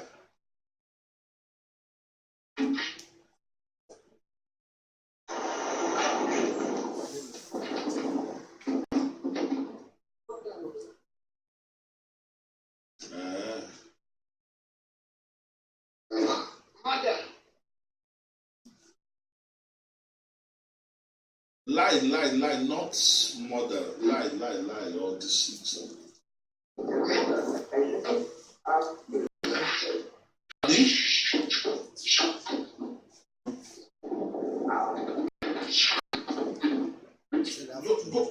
go ahead. Let your answer be clear. I want to be sure I'm getting you right, Kano. Please go ahead, Brother Sola.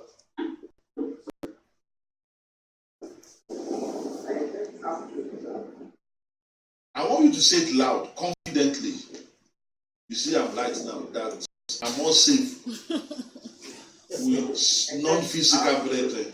All of you with your beautiful lives, you are not getting it. You are asking my pastor, This is somebody that just come again, Brother Bisola. Say it loud and clear. That's the answer. Oh, yeah. If I'm not the only clap of you, must give standing ovation for this answer. Which one is hard? You see bad belly? Go ahead, please.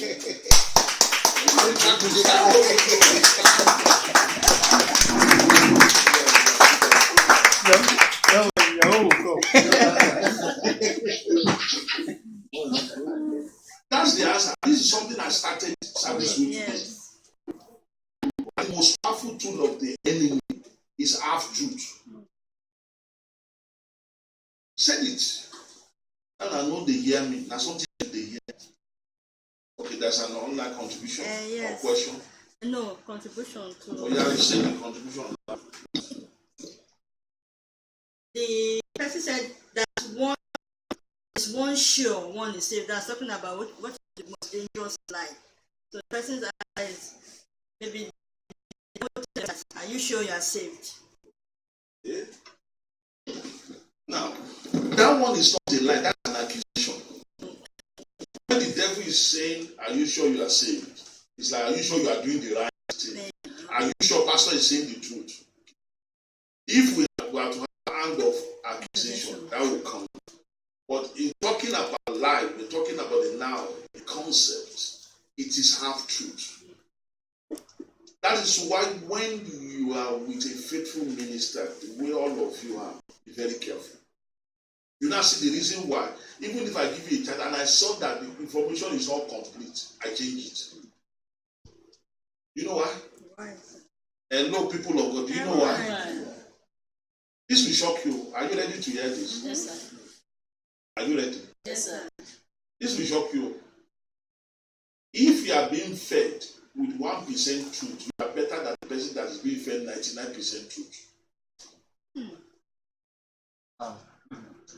How? Because the realm of the spirit is 100%.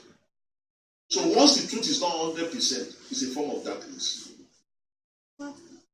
1% have more darkness than 99%. Darkness is darkness. Once there is 1% of darkness, it's no more light. So there's only one form of light, and that's 100% truth.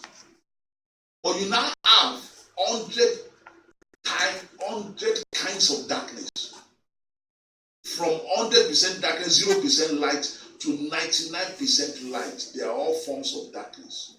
Because what makes that 99% light is 1% darkness. And when you are like that, you will think you have the truth. But it won't work. God is not this. That's why God said He is light, and in Him there is no darkness. Put that together. God is saying He is not 1% light.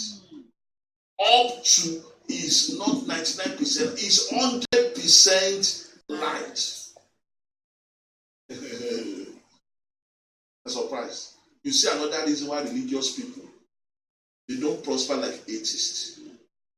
Women don't prosper like men. We Africans, we don't prosper like Oyinbos. You know why? But we are more religious. Our religion is based on partial truth.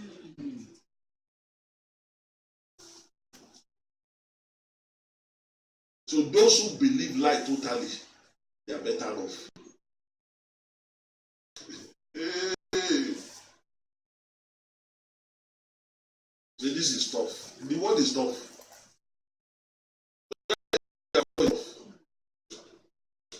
It's true now. And call it on today. But please, another room work for you apart from the chat. There is this thing for you brothers. I need to look for the link.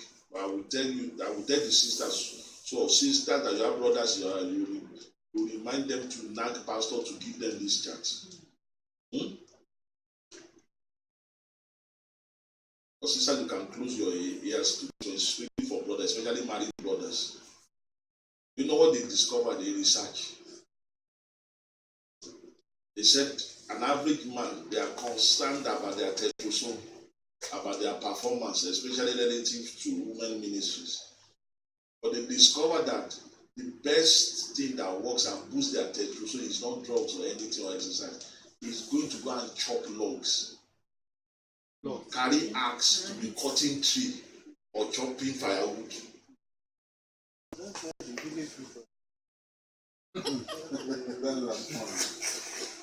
Madam, the other.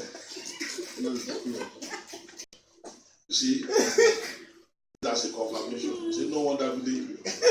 I didn't know he's a social scientist. That's true. Remember that. And somebody will say there is no God. How come hard work is working for men? You know? Just remember that, and I said, okay, at least for the brother. Because if you cannot manage yourself as a man, you can't manage yourself as a saved person. Because the grace to save is higher than the grace of being a man or woman. I hope you understand that. Yes, sir. Okay.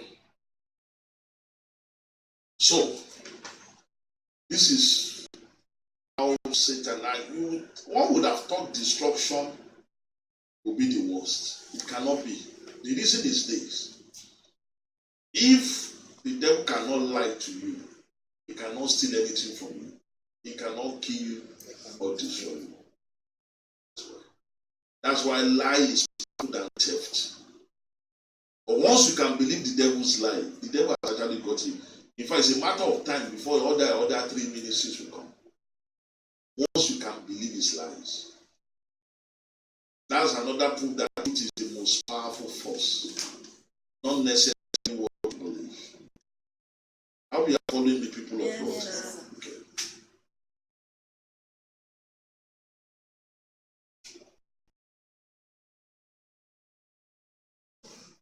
Now, I want, this one is not new, but I want us to just understand something here. Because many of us saved people, we still don't understand the power of the grace of the Lord Jesus Christ that we have. Okay? Now, this chart on your screen, what did I call it? Ministry of Darkness. Good. And you see the four entities that make darkness here. Darkness means anything that doesn't have light. Okay? And remember what I've said it. There are 100 forms of darkness. From 100% darkness to 99% light. There are 100 of that. 100 forms of darkness.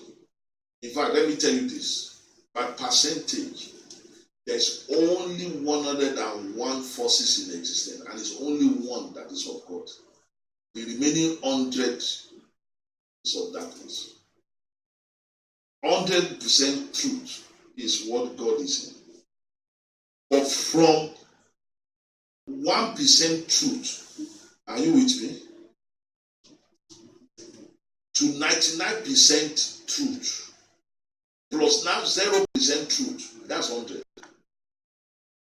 God is not serious. That's why your God, your treasure should be the truth, nothing but the truth. Okay? Yes, sir. So these are the four entities that make darkness. Those 100 entities. This is the four entities there.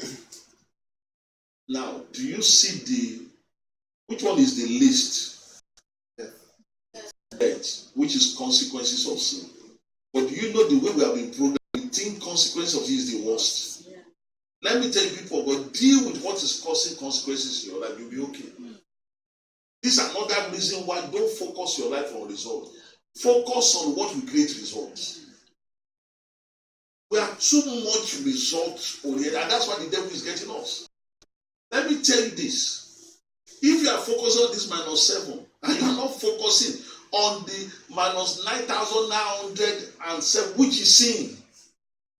Do you even notice that sin seniors Satan? Yeah. Do you notice that? Yes, sir.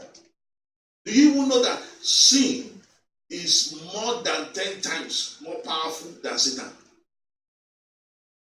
Yes.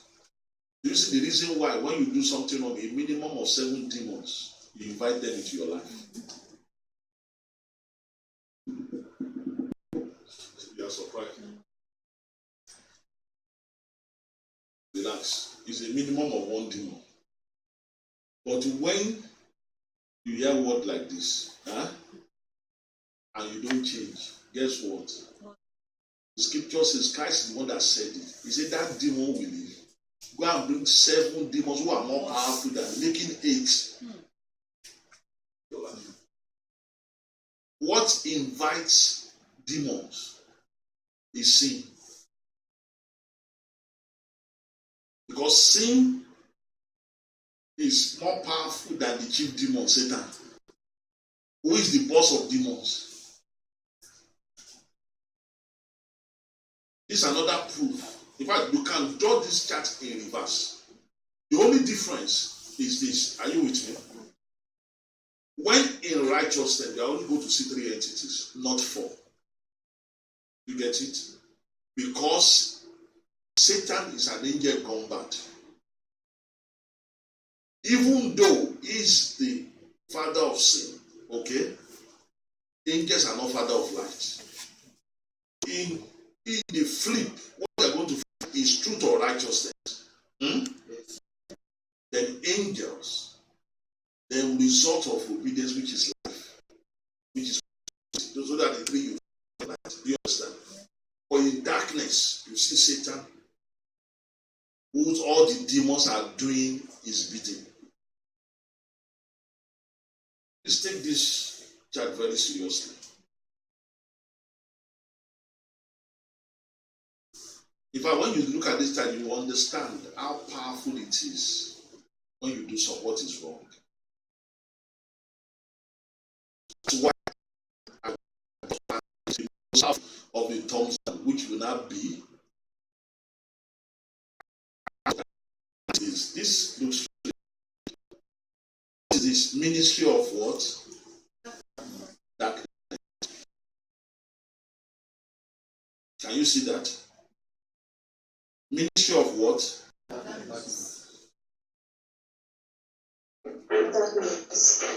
And what is darkness? Anything that God is not in.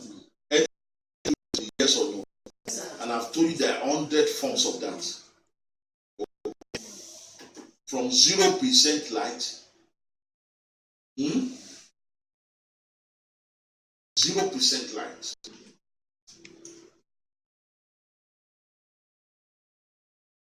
To 99% light. Okay? There are 100 forms of that. But look at this chart. What is this one called? You are not seeing it. Are you sure it's not your faith that is not making you to see it? Can the brethren online see it? Yes, sir. What can you see, man? Yes, sir. Yes, sir. What can you see?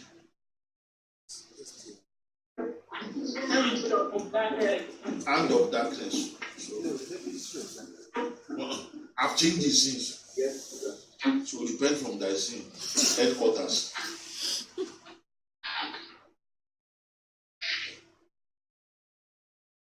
Everybody is application of faith now. I'm sharing one thing. You are seeing another one. So that's how it is sometimes with God. God has done something, you are not seeing it. You know, you'll be saying that God has not done it. Hello? You're angry with Pastor today. It's not my fault. Me, I'm sharing. You are the one not seeing it now. It's showing now. see how many minutes. Do you now see the reason why God says that be not willing well doing? Yes. Wait for it because He has done it. If you notice, Amen. I've changed this chart. Amen. Network. The way you have physical network, there's also spiritual network. In the days of Daniel, it took 21 days. Now, I want you to see something with this. Where we are coming from, it says what ministry of darkness. Now, what is this one? What does this chart mean, people of God?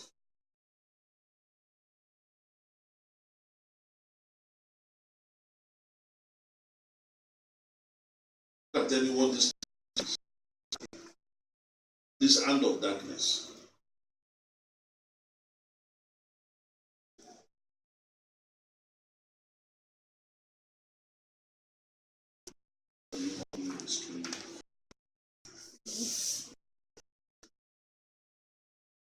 This one is about people.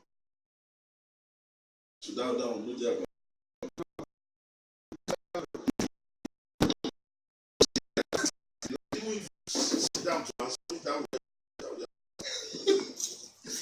I think this one is about people. The other one is just like an expression of what one is done wrong.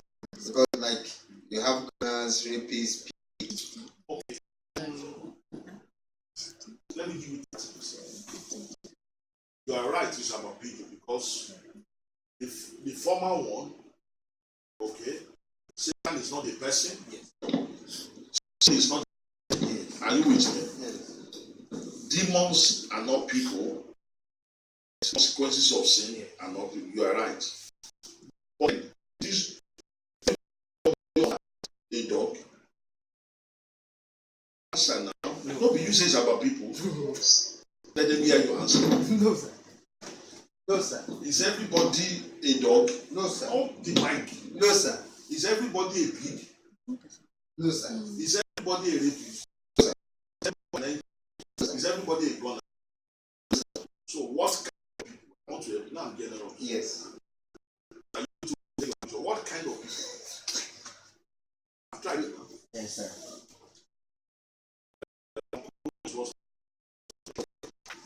When you say, oh, you don't want to share this annual issue. And you are wearing green today. Oh, no wonder you are pastor. The three assistants.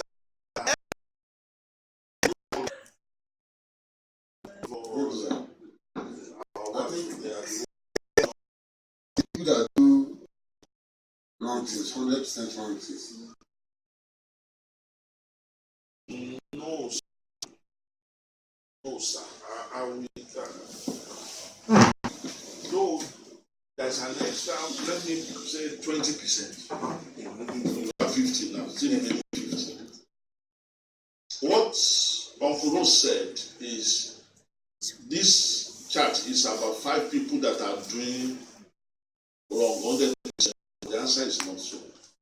What about innocent people? A lot of innocent people, a lot of us, when we just got saved, we don't know what we are doing. On the cross, what the Christ say, Father, forgive them. But they don't know. Because God has forgiven, God we don't know, doesn't mean we did right. So, and do we see innocent here? When you are weak, like Apostle said in Romans 7, that when they what he wants to say yes, he will say no to it. What he wants to say no to, he will say yes to it. So that is not it, sir. Yes, go ahead, Brother Bisola, please.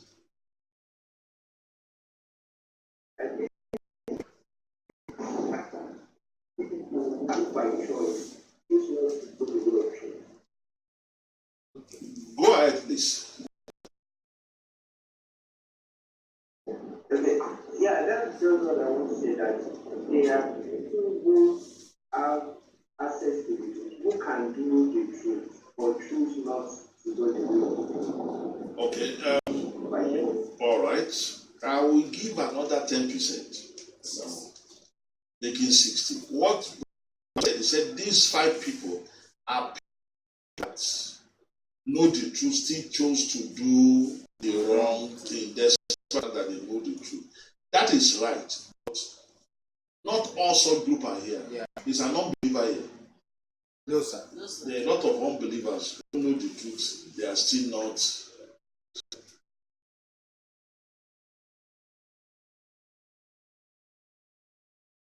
Waiting. Me that I could have boosted the Holy Spirit this morning, that by the time I ask this question, I will not have even finished asking for all of you answer. As the pastor just tell us. That's what it is. No, really, let me tell you the truth. Not understanding why or what this church, this thumbs down is about, this hand of darkness, is what is causing many of us victories in this world. I'm really serious. And if some of us are not careful, it can cost us our eternity. Not understanding what this is about. That's why many of us we are very careless with our life because we don't understand. That's why this is an academic institution. Any question I ask you, there's something I want to get out of your faith. That's why I ask you questions. There's something I want you to begin to turn your mind to. Look at the int again. The former chart is ministry. Okay. And what is ministry of darkness? That God does not teaching. Isn't it? Good. The next one is hand of darkness. The identity that made darkness is not in that hand. What you have are 5 groups of people. So what does that mean? Hey, Kai. Those people, please, I challenge you to that same page with your pastor. The spiritual gap between us is like it doesn't make me happy at all. Doesn't make me happy at all. Doesn't make me happy. Yes, go ahead, man. Go ahead, man. The first, the previous chart, Yes, the ma'am. Ministry of Darkness, he said God doesn't have anything to do Yes. at all. At all. God is not in any of That this. there's some kind of death that is divine. There's no death that is divine, no. That God is people, but God uses an avenue. What we have that is divine, and we have it in part of our updates, and please everybody understand this. The only place we see divine is causes of death. We see it. It's the number 6 of thumbs down. It's causes of death. We see that place. Not type of death. No death is from God. Because death, sin, Satan, and demons, those 4 are the 4 entities that make darkness. And God is light. In him there is no darkness. So there is no death in him, even though he can make it happen.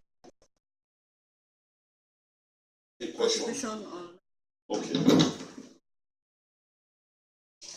Says the chart illustrates believers who treasure evil.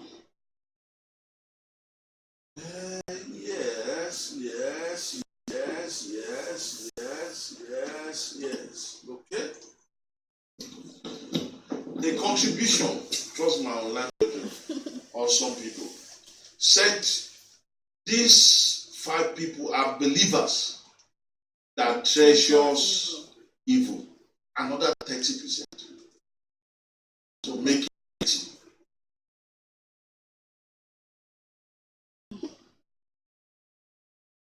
Because now we have people, believers, who know what they are doing, who have embraced the truth, but because they treasure evil, which is everything non-truth, they belong to this. Yes. But that 10% is the key answer. what is the purpose of this hand of darkness? If this is ministry of darkness, if these four entities makes darkness, sin, Satan, demons, and death. These are the four things God, you can never find God in them. There's no God in death, there's no God in demons, there's no God in Satan, and there's no God in sin. There's no truth in death, there's no truth in demons, there's no truth in Satan, there's no truth in sin. There's no righteousness in death, there's no righteousness in demons, there's no righteousness in Satan, and there's no righteousness in sin.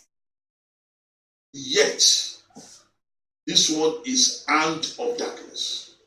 What does that mean? Other than these five people, these five groups of people, these five groups of believers, not unbelievers, are the ones that make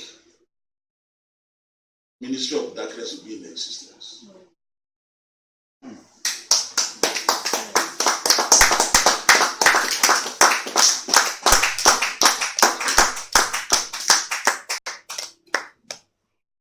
Do you now see the reason why?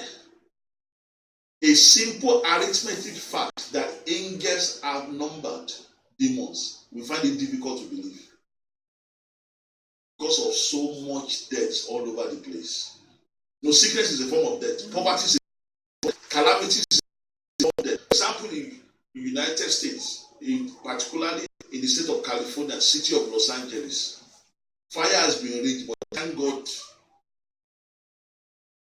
victory is being wrought on behalf of the firefighters. Are you with me? I've told you before, once any anomaly happens in this world, Christ has died and resurrected. Satan doesn't have power to make it happen. Why it happened is because of one of these five people. If not for a spiritual dog, if not for a spiritual pig, if not for a spiritual devourer or rapist, if not for a spiritual henchman, which is a disciple of evil, and if not for a spiritual gunner, listen to me, people of God, there will never be any single negativity in this world.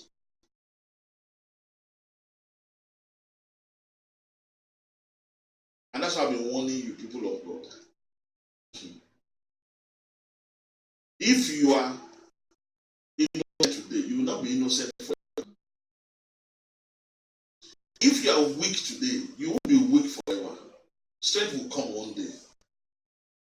And when that strength comes, when you know what you are doing, what kind of person are you going to be? That's what matters. Let me tell you, no matter how saved you are, if you are in any of these five, and because of you a soul misses heaven, you are not going to run. But God is just. Every human soul is precious to God. You cannot because of you, somebody went to hell, you will not go to hell. It doesn't work. It doesn't work. But you see, we think. That's why when you are saved, the scripture says we have become a new creature. In fact, beyond that, we are called the light of the world and salt of the earth.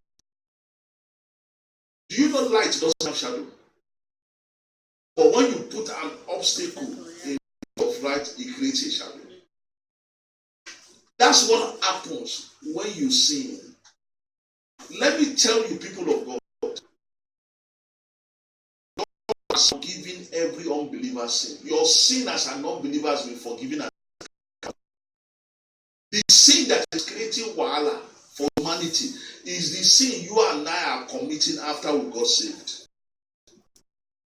Not after we got saved, when we matured as believers.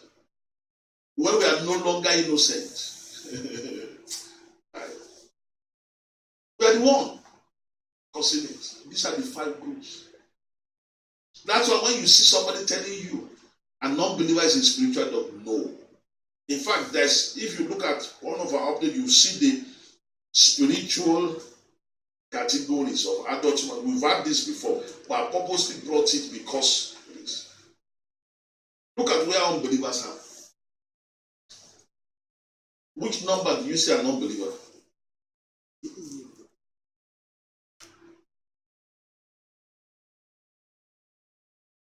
They are the fourth from up. What number do you see I put unbelievers?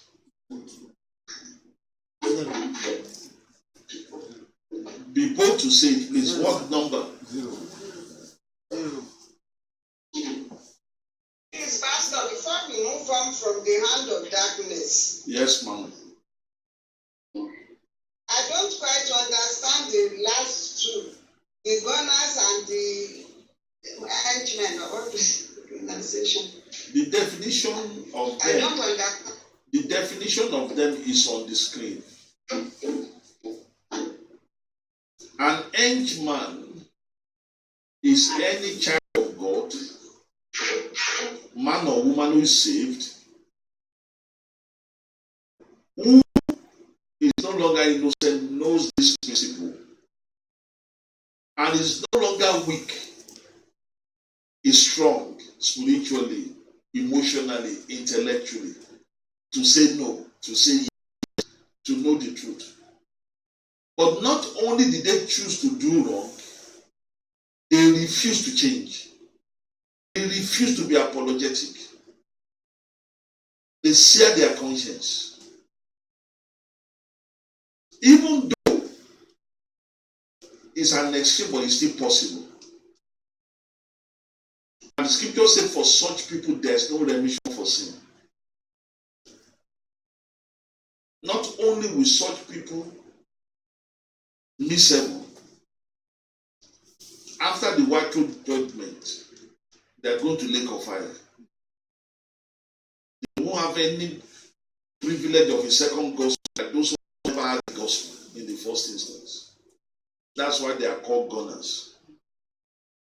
So the definition is that the wood the Bible calls them the losers, the failures. That's why in Hosea chapter 4 verse 6, talking about the other part, said because you have rejected knowledge. Not knowing what you are doing is different from outrightly rejecting the truth. You know something is wrong. And you are strong to obey it. Getting what I'm talking about. Let me give you an example of myself. I've told you before, if I ever tell you a lie, God cannot forgive me. You know why? Because my kind of person, emotionally, even when you don't agree with me, ask people in my inner caucus. They are free to tell me the truth. And the only time I've had disagreement with everybody in my inner caucus is based on the truth. They know I don't shift. If I shift, it's because they have convinced me that their opinion is the truth. The vehicle I took this world, she will also testify that your pastor is like that. She will tell you that the time I've looked at her in the eye as my mom is based on the truth. But I have other areas of, I just gave you a testimony when I started today. One of the areas of challenge is letting go of people who develop attitude towards me, who feel they are doing me a favor. Are you with me? Like that one now, if I go after you because you said no to me, it's a small weakness. I can say I'm 100% reach there. But if you have ever been, and if you have ever been, I don't think it's what I did for you didn't pay you. Because if you are not careful, what it will produce in you is rebellion. Because tomorrow you will do it again. You destroy yourself. And as long as I'm going after you, I'm feeling your purpose, you will not be able to be taken out with your action. You will not think it's your rebellion that is working for you. That's the truth. In that area now, I'm not strong. I'm not sure you're getting it. So in that one, everyone will always reach out to me because it's something I'm doing out of weakness. I'm not sure you're getting it. When it comes to the truth, and all of us, now when it has to do with our purpose, that's why the greatest sin is sin against your purpose. outrightly say no to your purpose. Not out of weakness, not out of ignorance. But you seared your conscience. I say to you, heaven cannot help you. There's no redemption for such. So those are the condemned. Okay? Now the henchmen, they are close. But even for an henchman, you can still say, you can still. Like the best example of an henchman, that what should I tell you? This might shock you, is Judas. Now don't be surprised. I'm not sure, but don't be surprised if Judas is in heaven. Did he return the money later? He was a gunner, he won't return any money. Did he take his life? He's a gunner, he won't take any life. He will even spend the money more. But you see, somebody like Judas is an henchman. He became an henchman of being a dog, of love of money. That's why the definition for an henchman is if you make yourself a disciple of either going after or either rebelling against the right or taking advantage of people. And the dogs, pigs, and parasites that disciple of is because a disciple is great in quantity, they are greater. Is in quality, they are not their masters, but their influence is more.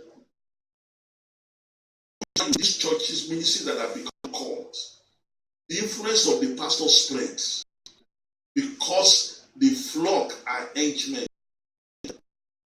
That they are disciples instead of disciple of Christ, instead of disciple of their purpose. That's why you see in marriage too, women have turned themselves into henchwomen of their husband.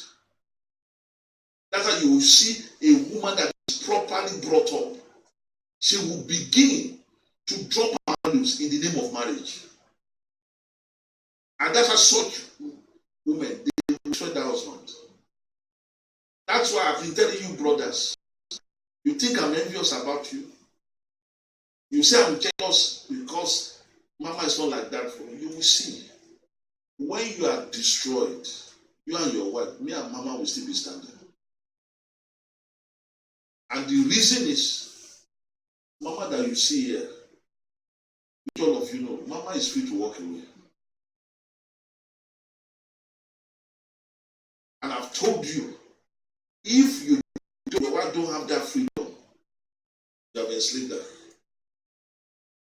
This you that the one. For the fact that she feels like that, you're already culpable. We should all have in us the ability to set people free. People should be able to say no to you, no matter what it is. That's why I challenge any of you. I said it on the anniversary. That was Sunday, October 6th. Remember I said it? I challenge you. You're all hearing me now, worldwide. People are online. Please check out and watch online in case anybody say, I'm so. Remember, Pastor, I'm your slave. If there's any of you that are not free to say no to me, even my own kids growing up, they have that freedom. But we think it's a negative. Let me tell you, it's a positive. When another soul can feel free to tell you off, is one of the best things. It's a mark of spirituality. Did you all say no to God? Yes. So that's what an hench is. When you make yourself consciously a disciple of somebody in the wrong. That's how you will see women fighting other women over their husbands. And you see some men too are like that. Those are the ones they call woman rapper. Even if your wife is involved, you have no right to quarrel with the other person. As long as your wife was not drugged or raped. Are you with me? You got no right. Let me tell you, any institution, whether church or marriage or work, that gives you hold over another human being, God is not in it. I've told you darkness. Darkness is 99% light. It's not different from 0% light. Those from 0% light to 99% light, all those 100 entities are darkness. It's only one that is light. 100% light. No degree of darkness. That's the truth. I'm sure you're getting what I'm talking about. I know what you are afraid of as a man. You say, oh, if you are like a woman, let her be asleep around. How does that affect your purpose? She is the one that becomes a basket. Should I tell you a proof that a woman cannot be God-fearing and be asleep about? Of all the world's billionaires, tell me a prostitute that is among them. Tell me a command. No, it's true. If it can make somebody a billionaire, isn't it? Shouldn't we have more? That should tell you that you don't need to cage a woman. To tell her she don't. Every action has consequences. Let me tell you, no God-fearing woman, the way no God-fearing one will reach out to a man first, no God-fearing one will ever influence a man that does not them. And no God-fearing woman sleep around. That's the truth. No, so you don't need this. It has nothing to do with whether they are married. Are you with me, people? It has nothing to do with that. And let me tell you, spiritual, intellectual energy is our greatest energy. You might not be sleeping around with your body, you are sleeping around with your mind. To God, you are an adulterer, an adulteress. Because of the kind of thoughts you have. So you see those people, unbelievers, unknown to what people teach. Unbelievers don't cause anything. That's why they are zero here. The way unbelievers, are you with me? Can't fulfill them. Unbelievers, they are not sinning. They are just zero. But unbelievers are like angels or demons. They are fruitful, they are robots. They just execute either the heavenly forces that when you are faithful, you are executing, or the demonic forces by which you compromise it. But when it comes to creating darkness, and don't forget what darkness is: sin, Satan, demons, and death. Again, when it comes to this four, this is darkness. People of God, please, this four, God is not in this four. Once something is not right, God is not in it. That is sin. When it comes to Satan, God is not in it. All the demons in their numbers, God is not in them. And every negative consequences in life, are you with me? Sickness or calamity, are you with me? Untimely, anything, once it's negative, God is not in it. Because it's happening to a child of God does not mean God is in it.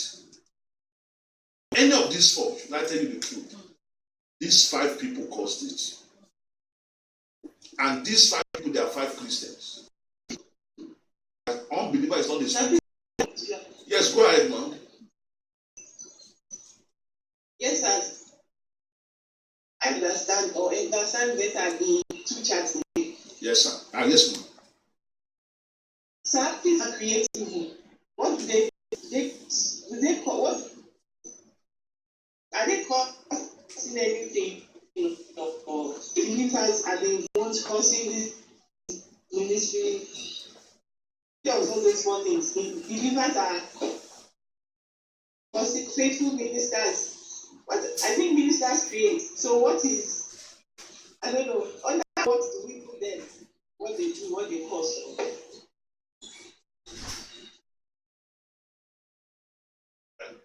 I'm not sure I understand the question, but is it the question? Is the question of how does this 5 groups create those darkness? Is that the question, man? So there is breaking. I didn't hear me that. Okay, I said, is your question, how does these 5 groups of Christians create the 4 things that make darkness? Sin, Satan, demon, and death. Is that the question? No, not really. I just want to understand because I'm thinking. I what I believe is that unfaithful ministers create, even faithful, they create both negative or positive influences in the world. That is, ministers create. So go ahead. So what's the question, man? And the question is, if ministers create, then how come unbelievers? Sorry, how come believers are creating too? Okay. Yes. Okay. If that makes any sense, I don't. It does, man. Now, the question is my usage of words. And please, God's people, when I use words in English, some words might be the same thing. But please, when I'm using, I normally use them specifically here. Now, what I said, and I will still say it again, is that these 4 things you are seeing on your screen is what makes darkness. And God does not have anything to do with these 4 things. If any of these 4 things is your life, it doesn't mean God has a hand in it. Even though you are a child of God going to heaven. Are you with me? God doesn't have anything to do with this. Let me give you an example. If you are listening to the news, this week that just passed, a lot of lives, close to 100 lives was lost in the country of Pakistan over a stupid act somebody did.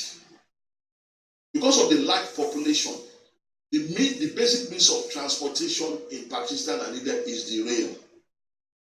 So most of the train and rail services is always packed full.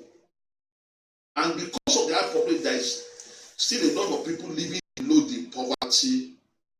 So you will see people go to the extreme of trying to cook.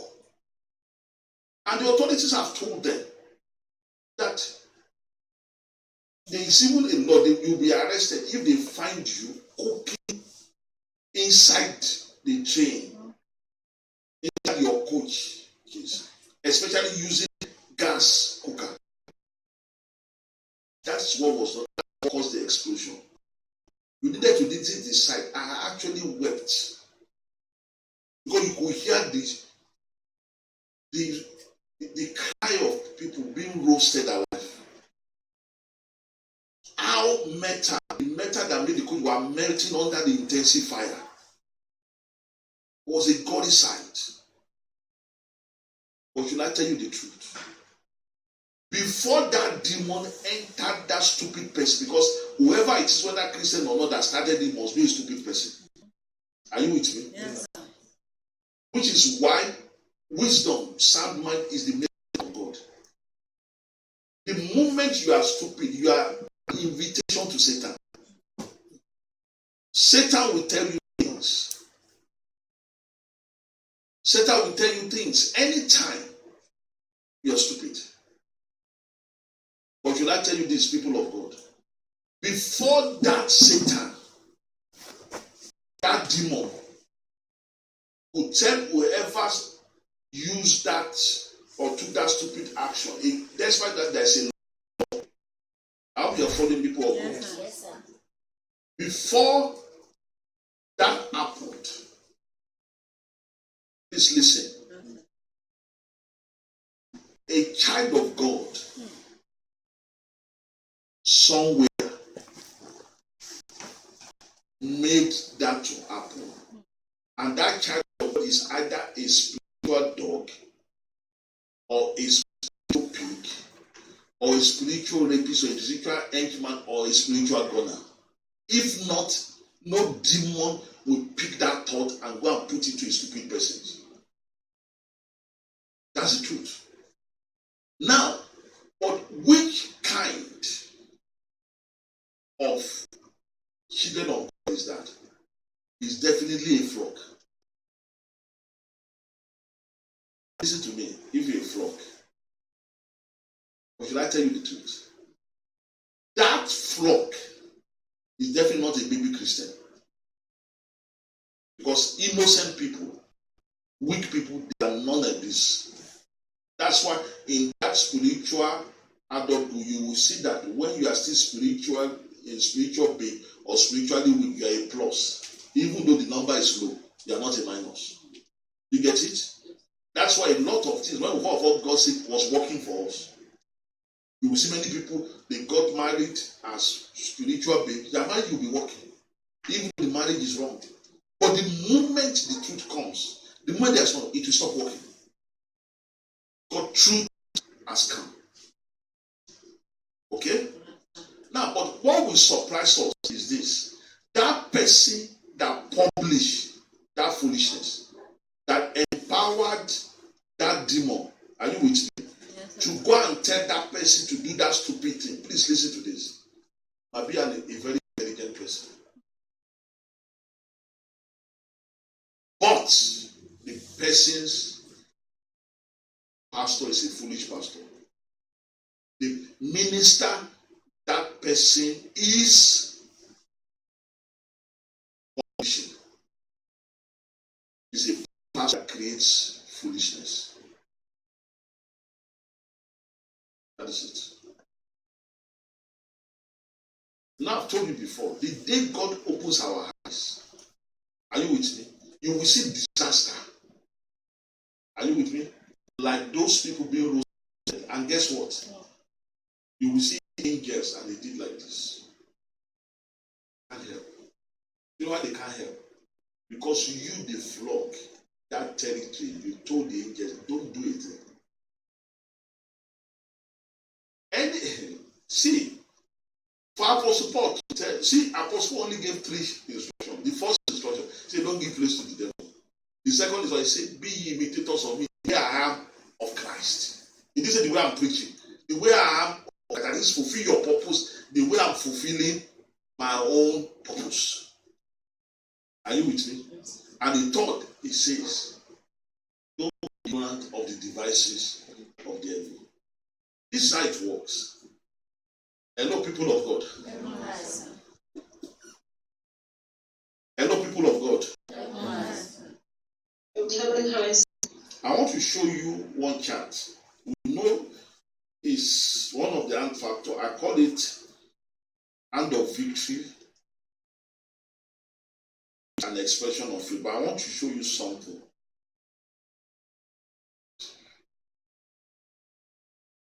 See if you see it before me. Okay, beautiful.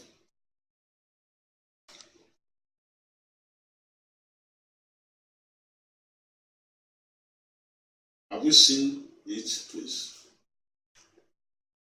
Yes, sir. yes, sir. Now, look at this hand of victory very well. This is actually, I can call it expression of faith. Every adult human being, saved and unsaved, please listen to this. This is the level of expression of your faith.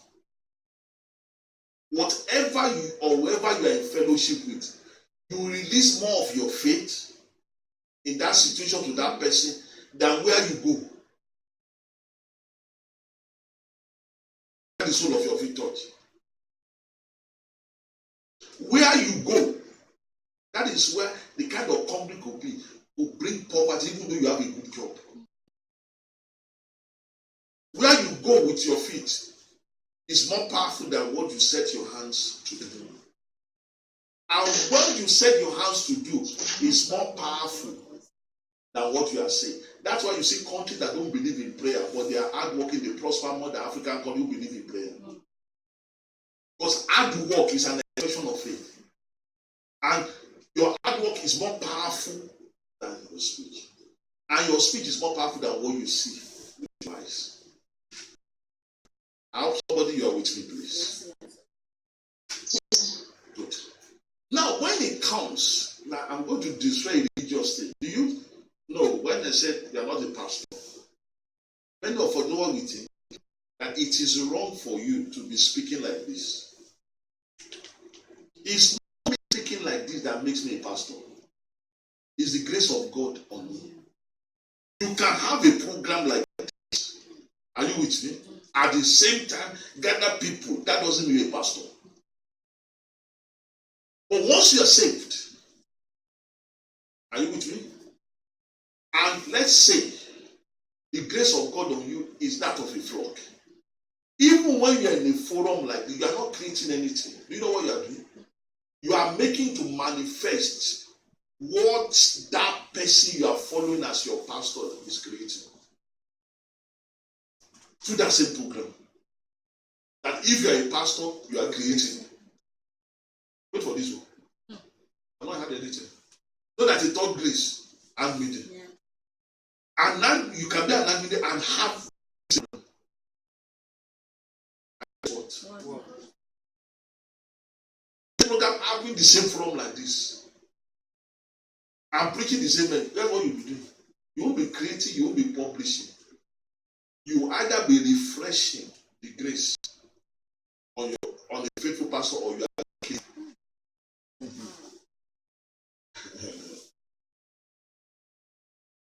See, let me tell you this.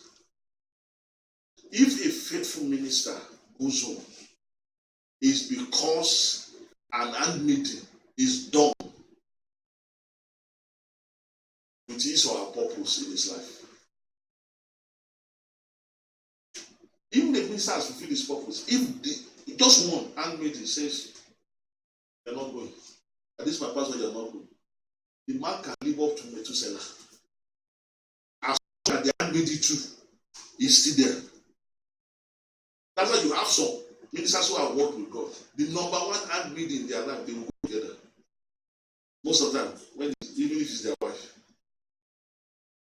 As that person is going, they are going. But that's the covering.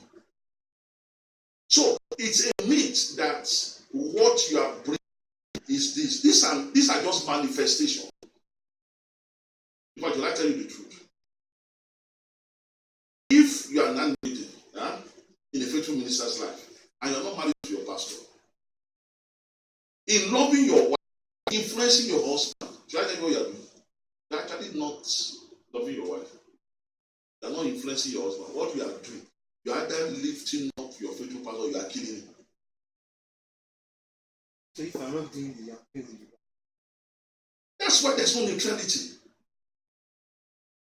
Because the day you become saved, you become a new creature.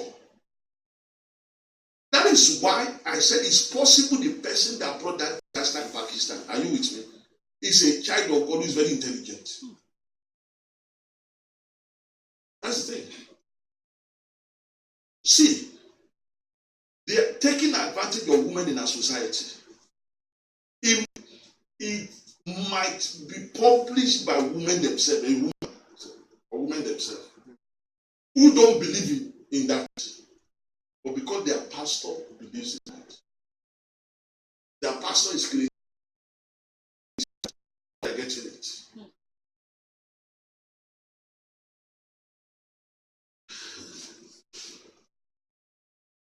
That's why these things are in fact, see, when we get to heaven, don't be surprised in the kind of reward you have will outweigh what you ever thought of. Because you thought you are just doing your own thing.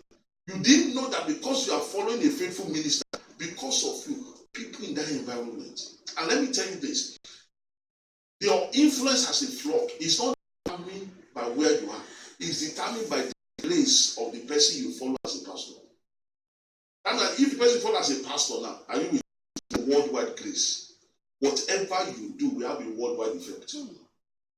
Wow. Now let me get that. Okay.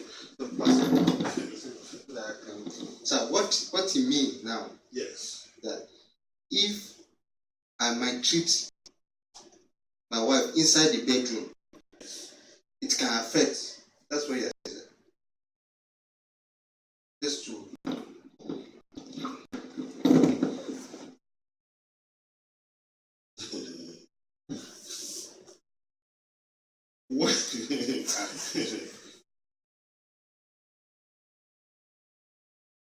I have your question. Yes, I do. I want your question to sink in. Because the answer is heavy. And I hope everybody had that question.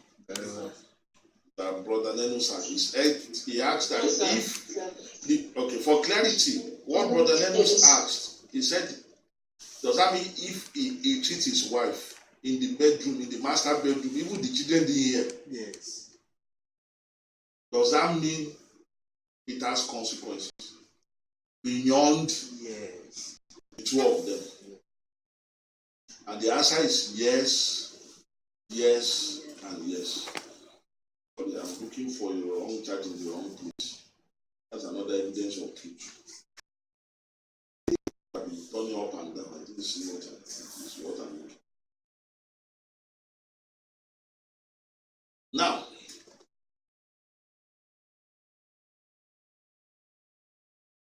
and what will determine the effect of your action is who are you? Are you, because you're a man now, are you an unsaved man or not? You get it? If you're an unsaved man,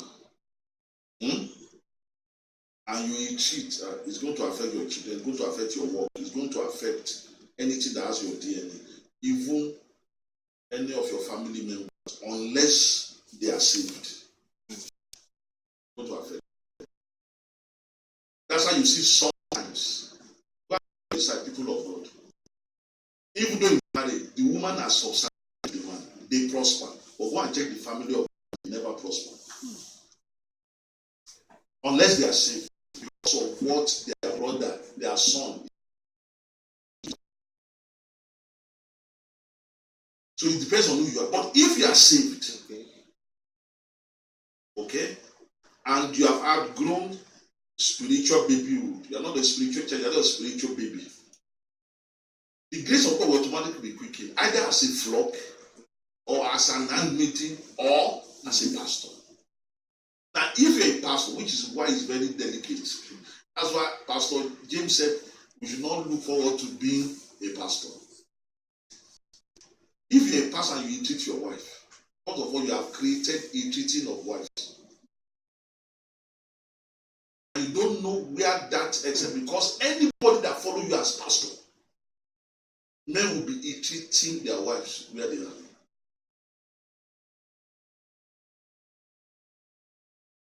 And if your grace is now worldwide, your world is in trouble. Women are in trouble.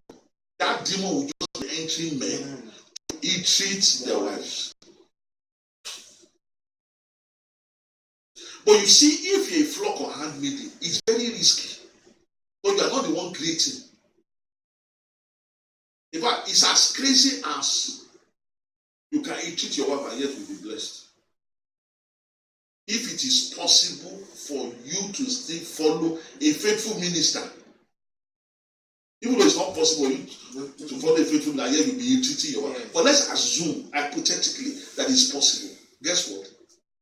The more you are treating her, the more goodness and mercy will follow people in your area of influence. Because as you are treating her, what you are doing, you are publishing your pastor.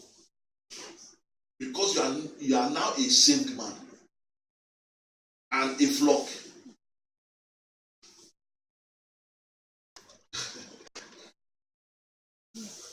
But it's just because it's not possible.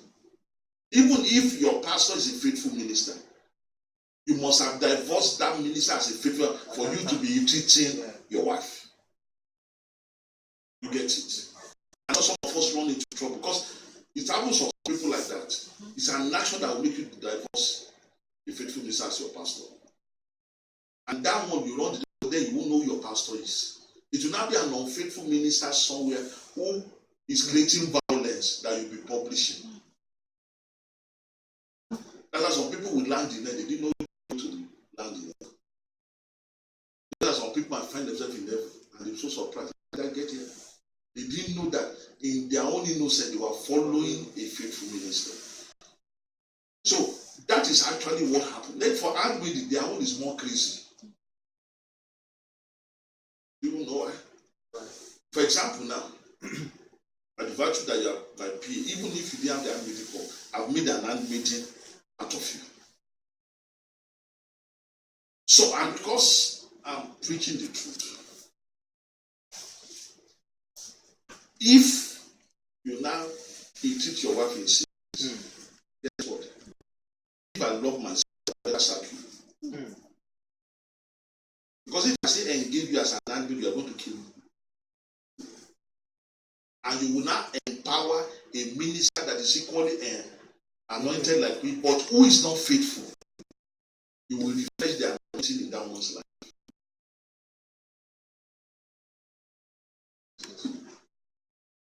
So we should be careful as God's people not to have blood in our hands. The devil doesn't want us Christians to see ourselves as who we are. We are actually super people. Once you are saved, you become a superman and a superwoman. You are not a mere man. It's only unsaved men and women that is, okay, either you're a man or a wife material. But once you're saved, you're matured, you know what you are doing. You are no more mere man. You are now either a flock or a pastor or an. And everything you do, that's what is happening. I'm not sure. For example, now, me now, if I get angry, are you with me? Remember what Apostle Paul said? He was like, is it because it's not beneficial for me? Let me tell you, when I get angry, that's why God told us pastors. We are the one God was talking to, that we should not on no account allow people to make us angry. We should walk away. You know what? But when you get angry, it's not that situation. You have created anger. You get it? We are the sphere of your graces. And once minimum of 2 or 3 people in that area of your influence follow your pastor, people are in trouble. That's what you will see sometimes in the society. People will just be filled with rage. Is that there are minimum of 2 or 3 children of God who are following. They might be a peaceful people, but their pastor is a person of rage. That's all these pastors that will be saying, by enemy that will not make you to sleep. Stay away from them. So you won't have blood in your hand. The reason for that is this. No matter how evil a pastor is, once the pastor doesn't have any followership, his evil dies a natural death. I'm not sure you're getting it. Yes, sir. It's like wood not converted to paper. The grace of God on you as a flock converts like wood to paper. You get it? Convert sand to glass. It's paper humanity we need. It's mirror, it's glass humanity we need. Not the wood, not the sand. So whatever a minister brings, whether truth or lie, humanity does not benefit. Humanity is not destroyed, not the flock. That's why you got to watch who is your pastor. Then when you are an handmaiden, if you say no to that pastor you are supposed to, you are already refreshing the pastor you don't know. Because that grace on you as a father, you will always use it 24/7. So if you are not using it on the right, you are going to use it on the wrong. That's where the devil comes in as a thief. He will steal that your grace to go and refresh. Now, if you see a minister that is telling lies, are you with me? But this prosperity comes up with fresh revelation of lies. You know what happened? A bona fide handmaid that God called for a faithful minister has turned his or her back on that faithful minister. So the devil will the minister in error. That is it. That's why you look at the ministry of Jonah. At that time, Christ has not come. So prophets were the highest. Are you with me? Now, I've told you before that Christ came for the flock. That's why the anointing on flock and handmaid is masculine.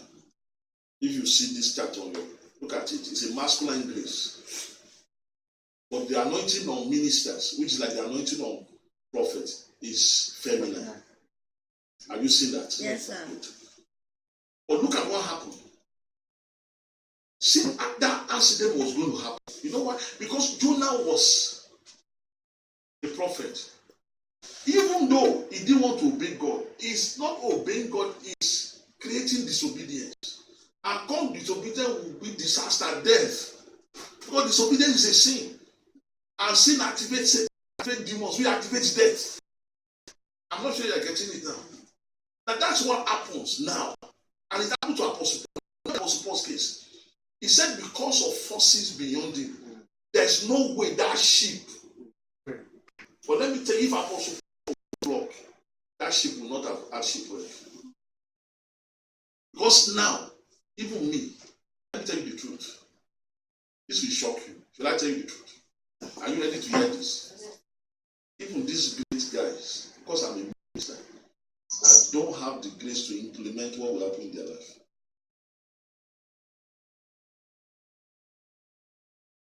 Yes, ma'am. Do you know why it's happening? Because people like Mama, who is the primary handmaiden, who doubles at their is following me as I follow Christ. But you see, if you don't know that, you will think it's because I'm following that is. That's how these things work. That's why any minister you see, things happening around it, they discuss it. It's a factor of the flock. Then on them, if you see the grace being multiplied, you get it. It's them being delivered from death. It's handmaiden that causes it for them. That's why being a pastor, you are the mercy of God. That's why you say Apostle Paul, see the prayer. He said, pray for me. He's not talking about unbelievers. He's not talking about politicians. He's the Apostle Paul. He's not afraid of them. He said, pray for me to be delivered from unreasonable and wicked people, and extreme who have no faith in me. He's talking about handmaidens, not just flock. The flock of nobody will know him. Are you with me? But the grace of a flock cannot kill a minister. But the grace of an handmaiden can. That's why I said pray that be delivered from them. And do you know how God delivered you? To show you that life is about love. God raised handmaiden like Priscilla, who is faithful. It's that grace that God now used to deal, which is what you see. This level of Pentecost, the highest you see light here. Light here stands for when you are fulfilling your purpose. That's why it's the highest force. But you see something about darkness here. Those 5 people. You know that they are higher. Yes. You now see the reason why children die untimely death. It's a factor of those 5 groups of believers. When you see elderly people, poor people, people that cannot defend themselves. When you see somebody get away with rape, when you get somebody get away with armed robbery that takes somebody's life, when you see somebody get away with assassination of an innocent soul, for you to know that if not for when Cain killed his brother, did heaven call him account? When these things take place, it's because of forces of darkness. But the forces of darkness is not directly from Satan or demons anymore. Christ has dealt with that. It's now from believers, children of God, who are not babies and who are not weak. They know what they are doing and they are strong. But still choose to be dogs or pigs or devourers or henchmen or gunners. But see, thank God, because the smallest of light, Amen. As I see the power of light. That is why when you are faithful, let me tell you this, there is no seniority in faithfulness. You know what I just said? Yes, sir. That is why a minister that just entered ministry today, as long as he's preaching the truth, we take out Jews who has been preaching before he was born.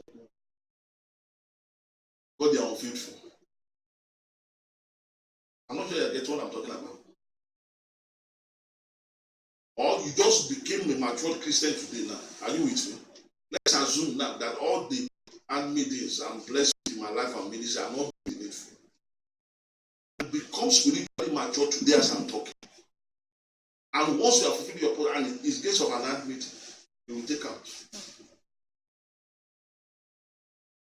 But that a pastor will take out a flock or an handmaid, it can't work.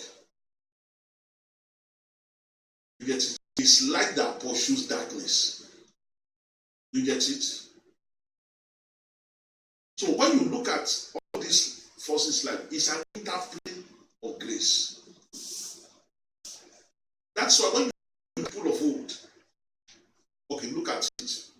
When the king of Israel wanted to hear from God, but then you hear via prophet.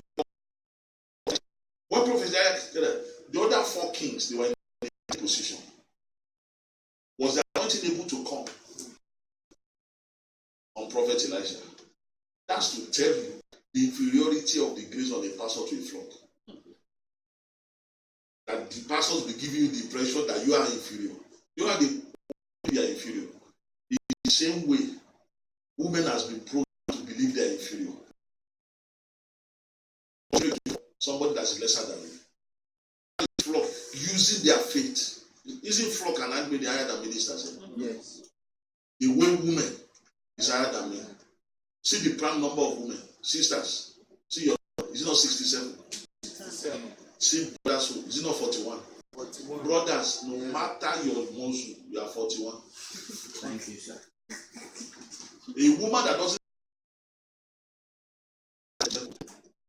what is just been happening, woman has been conditioned by religion, tradition, and upbringing that lesser than a man.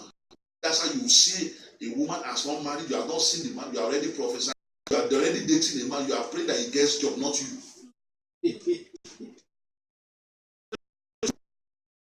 You are the one praying that they will build the house, not you. So that's why it's wrong program. Just like you now carry that to Christianity, you believe that as long as people are hearing your pastor, it's okay. Nobody is hearing you. He doesn't know you exist. Whether moon will kill you or Araba cause you to death. But your joy is full because he's opening university, he's opening back, he's tarring the road to his church. He's building the largest temple. He's programming. Meanwhile, your grace is not. That is why the whole world is free. That's why Christ said it. He said, if not for the very elect, the very few remnant who refuse to compromise, even though majority are just doing their own thing. He said, if not for those days, he said it will be difficult for anybody to remain safe. Because when you look at God, you will think demons are more than angels. I beg you, and I pray God will grant that, or maybe some of you want to see before you believe. But you see, the day God, you're so amazed that for every soul that dies on just, there's an angel meant to protect. The angel can protect. Because the believers in that situation have empowered the demon and told the angel, stay away. Don't come near. That's the truth. Do you know Christ? Because Christ came as a minister. Go and read John chapter 2. After the marriage ceremony and he started his ministry, the Bible says Christ withdrew himself from people who knew him. You know why? Because people that knew him have practically become an enemy. As they don't have faith in him and he has any form of relationship with him, they will kill him. It sounds scary. Which is why in that thing, that's why, see, When you are going to your office tomorrow, Yes, sir. because you are saved, it's beyond going to the office. As you are doing your work, whether as a pastor or as a flock or as an animator, depending on that memo you are typing. The only people that can type memo are people who are not saved. Are you with me? What you are a student, let me tell you the truth. As you are reading, doing assignment, doing the exam, once you are another and you are saved, guess what? You are not ordinary reading, you are reading plus. You are doing an exam plus. That is it. That is why life is beyond what we think it is. And the reason why it's like this, right from day one, God has put this word under the governorship of adult humans, and God will not change that. That's why Christ has to become adult human being to fulfill this ministry. And when Christ was going, he handed over Adam influence to Satan. Are you with me? Christ came, collected it back from Satan, and guess who he gave it to? He gave it to the church. And there are three people that makes the church. The fourth and the fifth, they don't have any influence because they are still innocent and they are still weak. Are you with me? So they are under the influence and protection of these three. The people that determine the affairs of the flock, the pastor, and the leader. That is the truth. That is why I still say it again. Are you with me? Let me tell you the truth. It's not any lobby that produce our present Mr. President. Are you with me? It is faithful children or minimum of 2 or 3 among you. With me, that resides in Nigeria. That faithful minister whose influence nationwide that produces Mr. President. That's why all the prophecy of death, all the arrangement of calamity wouldn't bring. Because light supersedes darkness at any, and this thing is not about quantity. That is why minimum of 2 or 3 flock can change a nation. No matter the evil over that nation, it's about who their pastor is. They create that force. And a faithful minister will overlive his time. He will overlive. He will finish his purpose. He will be like apostle, I'm ready to go. He won't go. Because, and for handmaid is only one that is needed. Handmaid doesn't have to be 2 or 3. But that one is refreshing. Just see the man. Look at Apostle John. You know, Apostle John lived to see great grandchildren age with. That's why all these late epistles, my little children. All his peers have gone. You know why? Because the handmaid that was at least handmaid is refusing. He said, as long as I'm alive, you will be my pastor. I want no other pastor. And if I handmaid it is not, the pastor can go. But life is about us. And that is it. That is why the way blood can be in our life too can be in our hands. Amen. Because of us. Acts of Apostles happened. The Bible says in Acts of Apostles, the rest. The nation, the country, the city prospered. Because the church, they understood this principle. They knew that they are here for a reason. They knew that their reason is beyond money, is beyond marriage, is beyond those things. They understood this principle. They knew that they are not doing another person a favor, but they are here to be a blessing to the other person. They understood it. They were able to strike the balance. That's why you see the people that Apostle Paul was pastor. How many flock? Even some of you in Shinning that you are just getting to that place of confidence. When Apostle Paul snubbed the high priest, it was the people around him that said, Pastor, the person you snubbed is an high priest. You see that in nowadays church. Go to social media. People will abuse God, abuse Christ. Nobody will talk. Talk about their pastor. They will start reading courses. Because we are producing henchmen, not disciples of Christ. How many Christians are missed by the people in their office and leave? I'm not talking about missing you for this, you know that you're the one that will do the job and they will get the salary. I'm not talking about stupidity. That one is stupidity. I'm not talking about you do your work, they will collect the salary and the promotion and the duty top. The Bible says that every whatever a man sows, that if you are working, you should be the first to be promoted. You should be the first to go on duty top. Okay? I'm not talking about that. But I'm talking about constructive missing you. How many Christians can boast of that? That's what is called influence. But see, the influence is beyond that work. Yeah. Depending on you, if you're a pastor and you are like that, you have created grace of hard work, reward of hard work. If you're a flock, all around that your place of influence of your pastor, people will believe in that work. Nobody will reward laziness.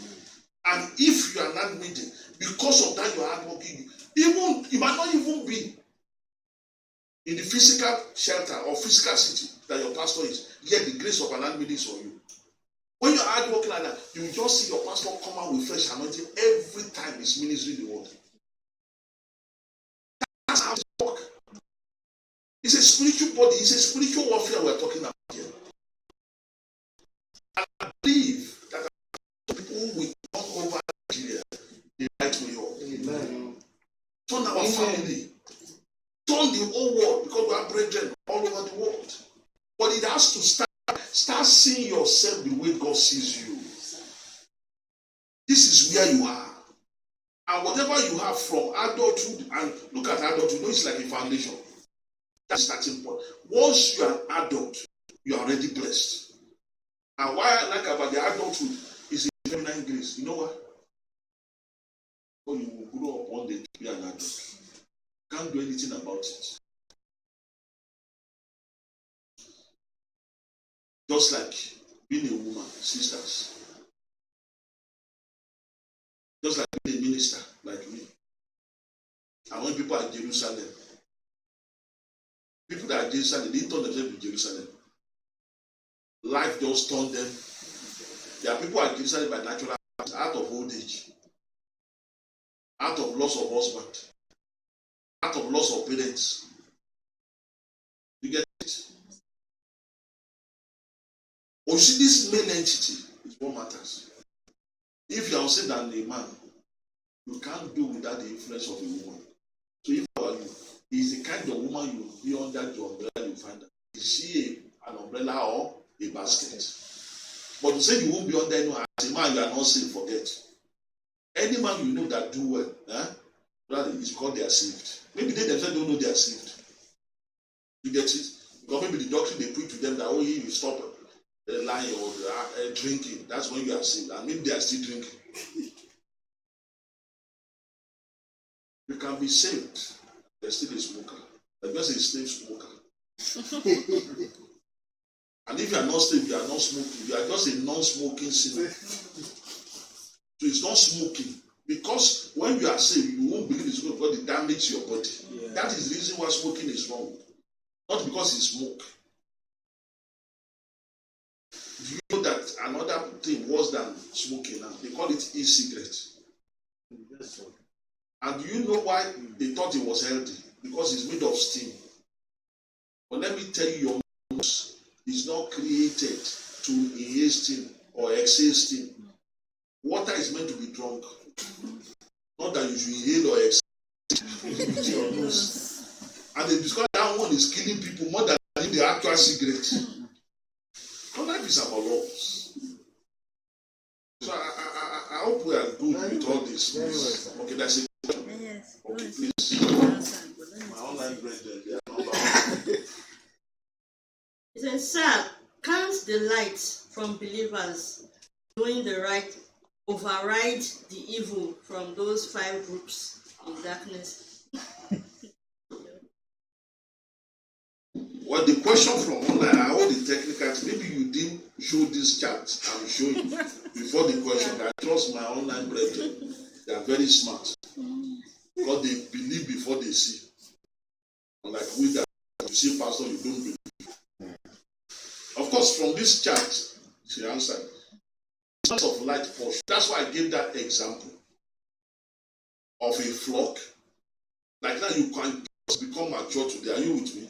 And 2 or 3 of you follow a faithful minister. You just became spiritually matured. Okay? And this faithful minister, I've never had anybody following. And the faithful minister will be known worldwide overnight. But the smallest of light, even if light starts shining now, it will overcome darkness. Yes. I gave the same example of a minister.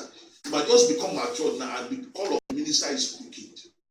And you are fulfilled preaching the truth. For the fact that you will take down all the Jews who are older than your biological father said. And you can be an handmaiden. And the handmaidens who have been the faithful minister are killing. Once you are fulfilling your purpose, your life will push. That is why, see the number I gave, the prime number I gave light. 99,991. Is that not higher than 55,001? That's how the smallest of light. It's not about number. It's about hierarchy. That's why the highest force in existence is force of faithfulness, followed by the force of unfaithfulness. That's why the battle over humanity is faithfulness versus unfaithfulness. Not a battle of flock or handmaid, not a battle of ministers, not a battle of saved or unsaved, not a battle of womanhood or manhood. It's a battle of light and darkness. That's what the Bible says, let your light what? So shine. That's all we need to learn to do. That's all we need to learn to do. Just realize that the grace on you once you are saved is beyond just being a man or a woman. It's beyond that. It's beyond that. Now I want to give us an assignment. Technical team. I'm not sure you can do this, but let me see if you'll be able to do it. Don't look to the next chart, which is the answer. I don't think they can do it.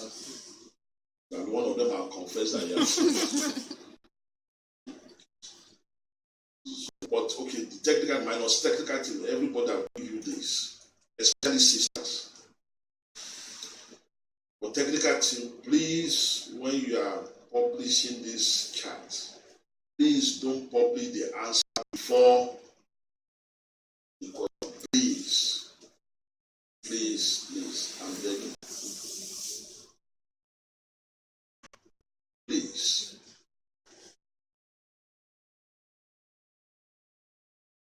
Can everybody see the question? Like I said, especially for sisters. Or for brothers too, you can answer this.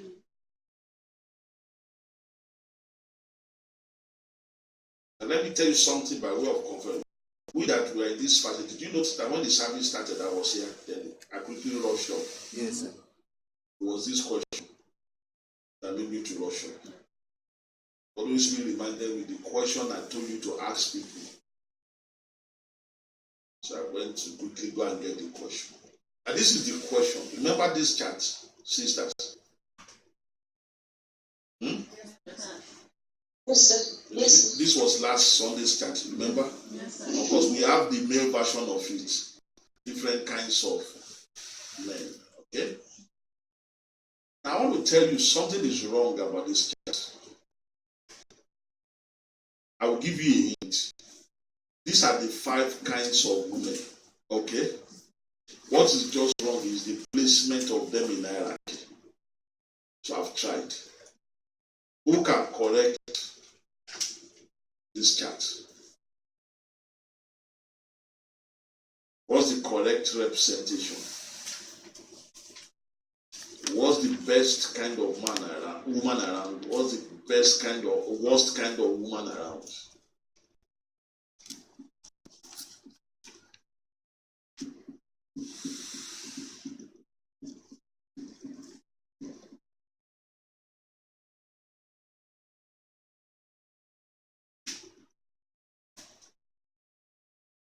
Do you understand the question? Yes, sir. Do everybody understand the question? Yes. Or should I answer? Yes, Yeah. They have it. Yes, I really have it. That's why children are the first in heaven. Heaven has been their own from day one. That's true. Anybody wants to attempt, or I should just say the answer? yes, sir. Oh yeah, go ahead, Kano, please. I think business should come before a man's wife. You think what, please? Business should be up and the man's wife should be after. Why should business be higher than man's wife?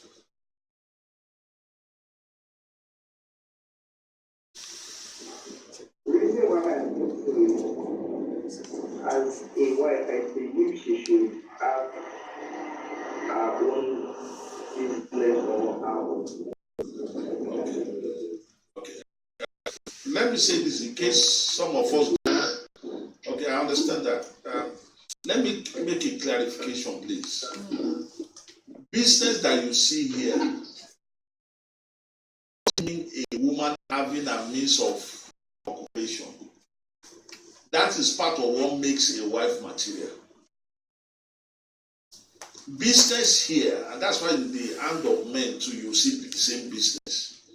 Business here means women who see themselves as an object of business. It's under this category that commercial workers come under, or a woman that believes that the commodity to be priced. They don't have any commitment to anybody. The only commitment they have in life is money. So if they are working, they will have commitment to their work. Are you with me? Yes, The sir. only reason why they are faithful to their husband because he's spending money on them. If any man comes and gives them more money, that's the person they will influence. That's what business here means. How we got that? It's not referring to a woman having. I think it should be the last. In the business, it should be the last. That's not it. See, so that's not it. I explained it last penultimate week when I said this, and that reason still stands. The reason why business women, I hope you understand what business women mean now. Yes, sir. Doesn't mean women that are earning salary. The reason why business women are higher than domineering women is because with a business woman you have your freedom as a man, and freedom of another human being means a lot to God. But when you're a domineering woman, the man in your life doesn't have the. Then when you're a woman slave, you don't have your freedom. That's why you not having your freedom is worse than somebody else not having their own freedom. I hope you understand that.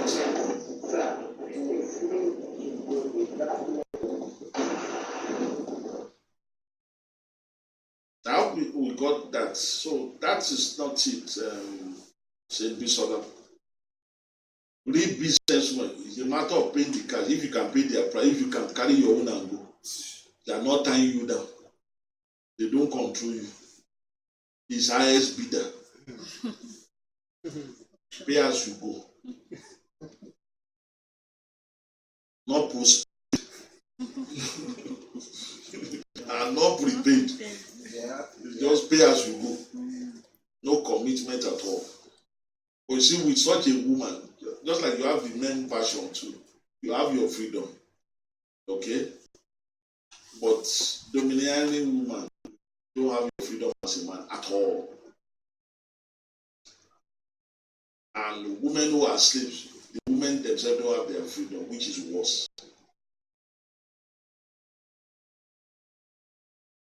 A domineering woman, it's only yourself you will destroy. You can't destroy your partner. If your partner they broke another law, but as a slave, whoever marries a slave is dead. So that is why being a slave, no killing other people, is worse than killing yourself. You understand? So that's why a woman who is a slave is worse than a domineering woman. But both of them, you now see the reason why. Nobody, no matter the law of the beheading prostitute, you can't stop it. Because you still have tradition that promoting women as slaves. You have some custom, some lifestyle that is creating domineering women. And these two are worse than business women. You understand now? So no matter the stricter religious law, you will still have business women. You will still have pay as you go.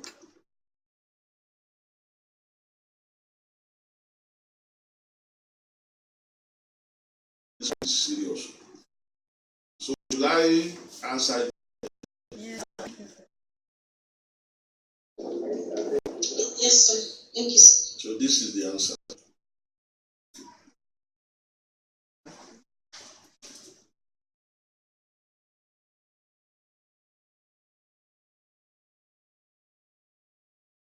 I should make it bigger. Let me make it bigger.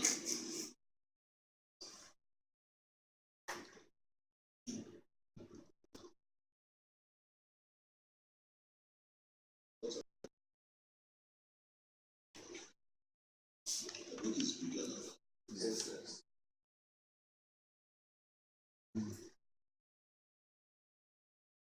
Oh, we can see it better now.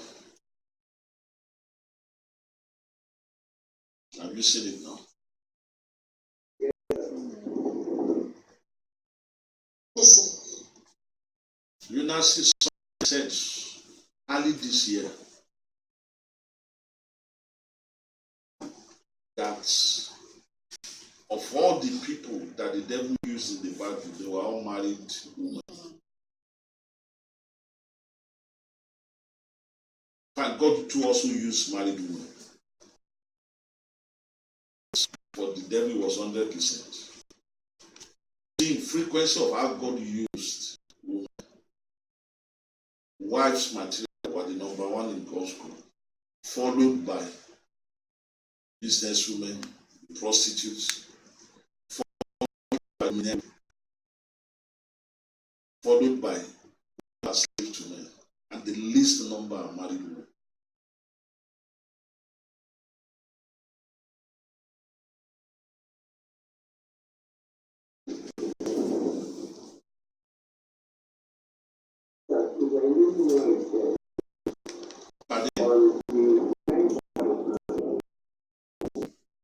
Please come again with the question, please. I need to know what men and why.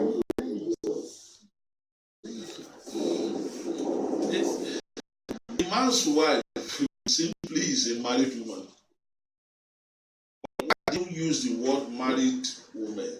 It's because what we call marriage today is not marriage. So that's why I didn't use that. I use the Bible word.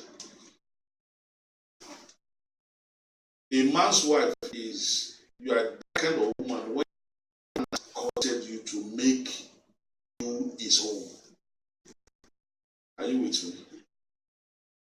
But you see,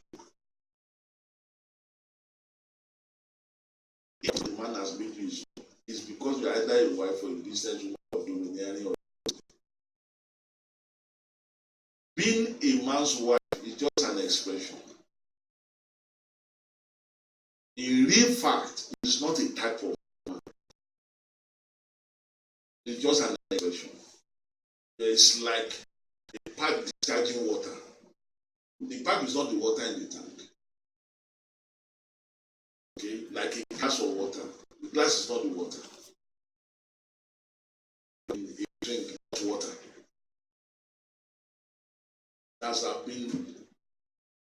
But for you women,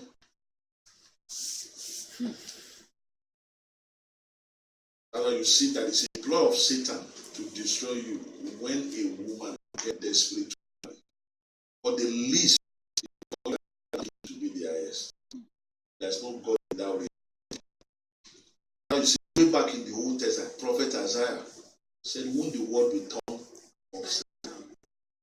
And remember what Christ said in Genesis, it's a curse. Say it's a curse when a woman start having desire for your husband. You start having your husband to rule over you. God is not in it at all.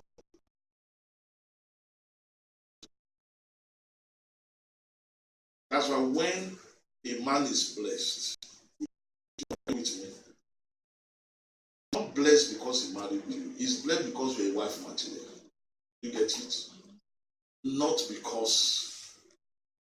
And if you're a slave to your husband, you start engineering, you'll be more blessed. But that's still not the best. Now become a businesswoman, you will see his profit will increase. But wait till you become God-fearing. You will see what prophets said that your husband will be known in the gates. But it's not because it's him that will be blessed, not you. Hello? If you ever prosper as a woman after you married, okay? It's not the fact that you married. It's because you upgraded either from a slave to domineering or domineering to businesswoman or business to a wife material. Or are you with me? That husband is a beautiful minister. It's not those then you didn't prosper. It's just your illusion. Marriage can never prosper a woman. The man that marriage prospers. That's why when the Bible says all mongers are adulterers, they are men he's talking about. Women are whores, it's men that are all mongers. Women are adulterers, it's men that are adulterers.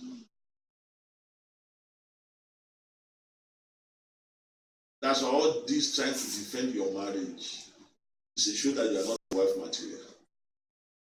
When you are defending your marriage, either a slave or a business, that's what will make you to defend or dominate because you have enslaved him, so you don't want him to escape your prison. No wife material ever.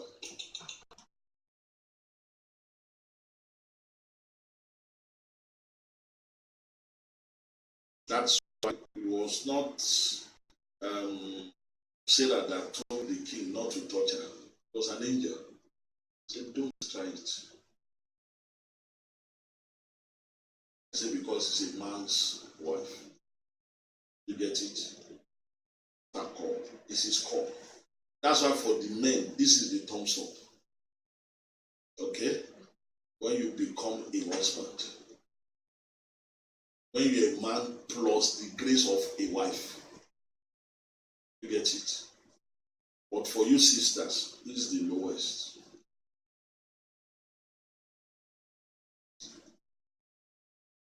Never seen our sisters being quiet like this.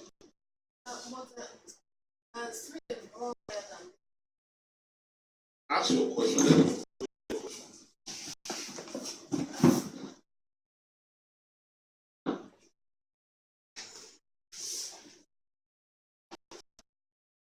Sir, please, I want to know how these slaves more higher more than were wives.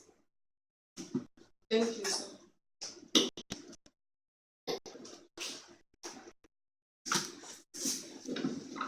I've just explained.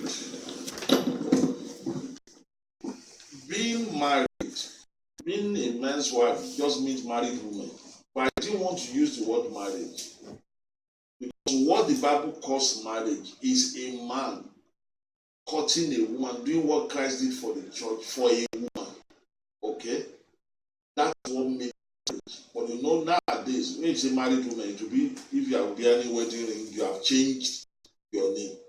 That's why there are so many people today. They are real wife. They've not carried that to anybody.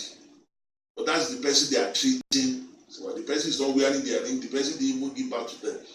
So that's why I said Now, for you, a woman, that doesn't make you the kind of woman that you are. You get it? That's why it's the lowest. Your DNA is not in whose wife are you. You understand that now? Did you understand that first? Yes. You need to know what you know before you know what you don't know. Yes. Being married now is not your problem. You get that as a woman. Okay? Because maybe do you have any junior sister that is married? Okay. Because your junior sister is married does not mean she's a better woman than you. If she's a better woman, it's not because she's married. You get it now. It's because you're a businesswoman. She's a businesswoman. You're a domineering woman. She's a domineering woman. You're a slave. That is why she's better than you. Not because she's married. You now understand now. Now, slaves women are women who feel they are inferior to men, especially their husband. Let me tell you, such women, they'll be working in the place. They're the one that will leave their place of employment. But there are some public places, you and your husband, you and your wife cannot work there. But you see some when they will leave for you're a slave. It's your husband they are dating. They are the one who travel thousands of kilometers to go to where their husband is. I saw a joke on that, but I supported and I shared it. The person said, you are just 1 month into your relationship with a man, you've already moved your luggage into his house. That is he a tailor? And I supported that. People do it. Listen to me. You might say it's peppering me. I've told you what a sister said to my face, that it's because I don't know what it means for a woman to love a man. That's why I'm saying this thing. I said, okay. Area. Just be honest enough to tell me that you have killed him. That's true. I told that plain truth. That's all you men continue.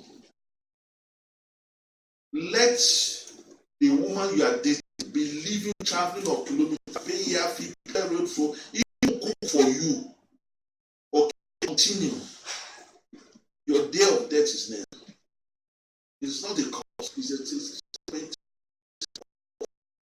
And I will be here, still going, standing on the truth. So those are women that are slaves. You see some married women, they have another, they are the one that will be meeting him in his room for any ministry. You are a slave. That's true. That this slavery has so many expressions. You are building a house. It's your husband that determines this is the sitting room, and you are a slave. If you are the one that will approve the plan, not after the plan is done. The only time you won't approve that is a gift for you. I know it's a gift. You determine everything 100%. But if it's like a house for you, you will be the one that say, I want this here, I want this here. If you can't say that you're a slave, that's the truth. There's nothing, there's no sentiment to it.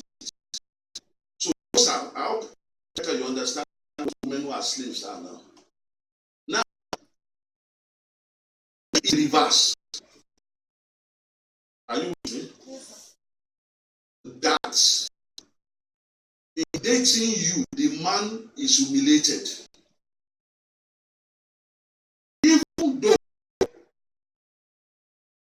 the man will respect you and your family, it doesn't mean you get. If you don't carry your husband along, anything you tell him is for your information. You cannot even suggest. Of course, you are better than slaves. That you see, have you ever noticed? No matter how much you are a man, are you with me? A domineering woman outside will snatch him from you.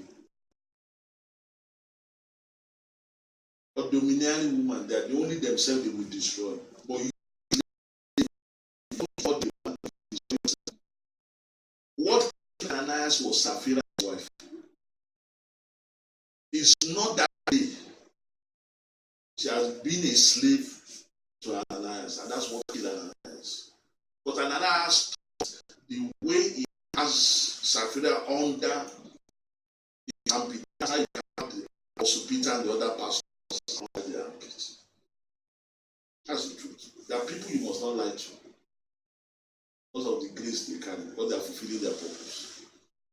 There are people you must not defend somebody who has said, no matter who that person is.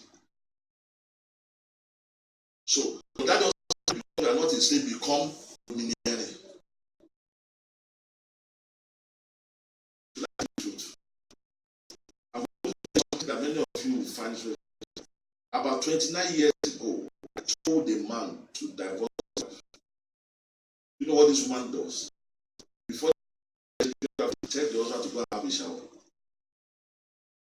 Watching. Was that.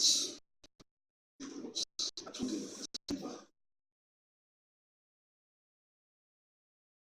I preach a one-sided gospel here. The way I stand for women, I also stand for men. Years ago, he and one brother under my shepherdship there. Some sisters who were siblings were worshiping with us that time. And I saw that because of the close proximity Nenus and this other brother had with me. Oh, those sisters were interested, and I saw mutual interest coming from King Nenus and this other brother. I couldn't go there. In fact, what I told them, I said, if I'm your pastor, look for every other woman out. And I've never said you must marry from someone that worship here. There are many wife material out there, but this one, they are not. I want them. So that's here, and I will tell you it's the truth. Yeah. I'm not sure, madam, whether he has registered you. Which one is I did? It's how I'm asking. Which one I did? If I ask you that did you do this, you will say I did. But you know it's wonderful much. You will, as a fearful much, you will not disgrace you. That doesn't mean you are supporting the person. Because you are not supporting someone, doesn't mean you will disgrace the person in public. You are material that humiliates their husband. Just like no man, real men, humiliate their wife. She's in error. I get what I'm talking about. What I said last week, no real man or wife material will ever confront their spouses in front of the children. Even if their spouse is in error, they will absorb it. Just like that, this couple divorced, but this one was a wife material. Throughout the encounter, she never said a word. Of course, this man kept on poisoning the mind of the children against their mother. So I had to know. I started pastoring one of the sons. And I was asking them and started talking. And then all the that get out their mother. And I asked them one question. When I met all of them, and all of them were saying the same thing. Both boys and girls. They all saying the same thing against their mother. I just asked them one question. I said, this whole encounter, what did your mom say? She said she said nothing. One of them, the general, said that that's why we believe that because she didn't talk. I told them, I said, I have a name for all of you. You're all stupid. You're all fools. I said, the man you embrace is the man that wish all of you dead. I told them, I said, you have one of the best mothers anybody has ever had. I said, your mom's silence is to protect you. So that you will not grow up with a skewed. That's why fact, she accepted being the villain, being the monster. As if you are do well, you better go and reconcile with your mom and cut off every communication from the monster you call your father. If not, you around in circle. In such situation, people will say, and they say, I don't let your mama swear for you. God-fearing mother will never swear for any child. If you swear for that, you are not a God-fearing. If you swear for your as a man, you are not a real man, you are a monster. So I hope you understand this in Petra. So being a slave doesn't be dominant. You get it. It's different from being a Christian person. But for a woman, because you are married doesn't add or remove from who you are. That's the lowest. In fact, the reason why society is still upside down, you know, something we are doing for men. Some days ago, I was in immigration to do process on national ID. Do you know in the form, for men, what you see is MR, mentally retarded. But for the women, you see missing in national MISS, then you now see MS. That means saying Mrs. is married, Miss is young lady who is not married. Then young lady who is not married. Then MS is now women who are not married. Can you imagine? Ideally, it is men that should carry that relation, not women. That's one of the little things that are not in the world. Because culture schools you women to believe again that continue following those pastors. Shebi when they gonna fall down, when you kill them, would you bury them? Then you now remember the pastor told you. So sisters, marriage doesn't make you. It never made the first woman Eve. And guess what? It will never. And I told you the history of archaeologists that they just concluded last month that the fossils they not home. But it was just DNA they was using. In fact, these things are in primates. They now discover it was also in genetic of women. They now ask women are being existent before men. And you know what the mutation is possible in one's body to give back an example of her as a woman. Now science is proving what God has said from number one. But tradition will now tell you that all that superiority is to serve a man. Brothers, listen to this. Don't lose fire. You're a man, you're a man. It says husbands stress their wives. Am I not a husband? That's why mama is more fun. He said husbands stress their wives times 2 the way their children stress them, no matter the number of children. For men, you will not say it's only one child. Even if it's one child, you are stressing her times 2. Even if it's 10 children. And you know why you are stressing your wife? Because you are an adult. Children are children. So how can you stress better than he that you are stressing? Hello? Yes. Sisters, welcome. Yes. Start fulfilling your purpose. You are fearfully and wonderfully made. If you are hearing from, nothing is wrong with you. It's not because you are divorced that makes you a wife or a businesswoman or a dominant or a slave. It's he that divorced you that have issues. The woman at the well of Samaria, do you know how many times she was divorced? 5 times. Did Jesus Christ cast him out? No, sir. Did Jesus Christ say there is one spirit? No, sir. Why is one spirit? Why not spirit wife? You control you. Is either spirit husband or power. Wake up, God's people. God is a God of a sound mind. And you know that's the challenge sisters are having. An average, please, you can never have empathy with God that make you. You get it? Yes, Before you own that your heart of your sound mind first. You get it? yes, Some people will say that this is your argument. Women cannot be treated. When you treat them, they will take advice. Let me tell you, there are women out there. No matter how you treat them with nobility, they will not take it for granted. It's just that one that you are relating to that happens to be a businesswoman, that happens to be domineering or a slave. That is why she took your courting her for granted. Wives material rather than take you for granted, they will influence you. The more you court them, the more they influence you. That is it. Don't join this bad one that a beautiful woman,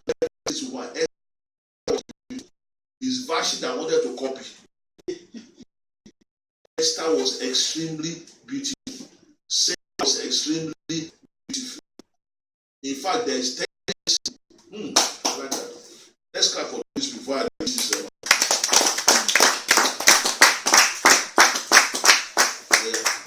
You don't know. No, I told you to clap for them because if I have said it before I say clap, many of you will not clap for the Holy Spirit. Do you know? This is going to shock you. yeah. Do you know it's like all the women that the devil used were married women? Even though God also used married women. But all the women that he used were, go and check your scripture. All the women that the devil used, go and check your scripture. Very well. Go and read what the scripture says about how the king was repulsed when all the scriptures. Go and read about Jezebel. Have her husband, but because she was domineering, he was afraid of Jezebel. But he said that she is not beautiful to look upon. But the of this world, the root of this world, the Naomis of this world, the scripture said they were extremely beautiful women. So, sister, don't let religion turn you to what God did not create you to be. Are you with me? Yes, sir. Do you know why women they want to be dressing down? Why? Should I tell you, sister, why you dress down? Why you don't make yourself beautiful? Should I tell you the truth? Yes, sir.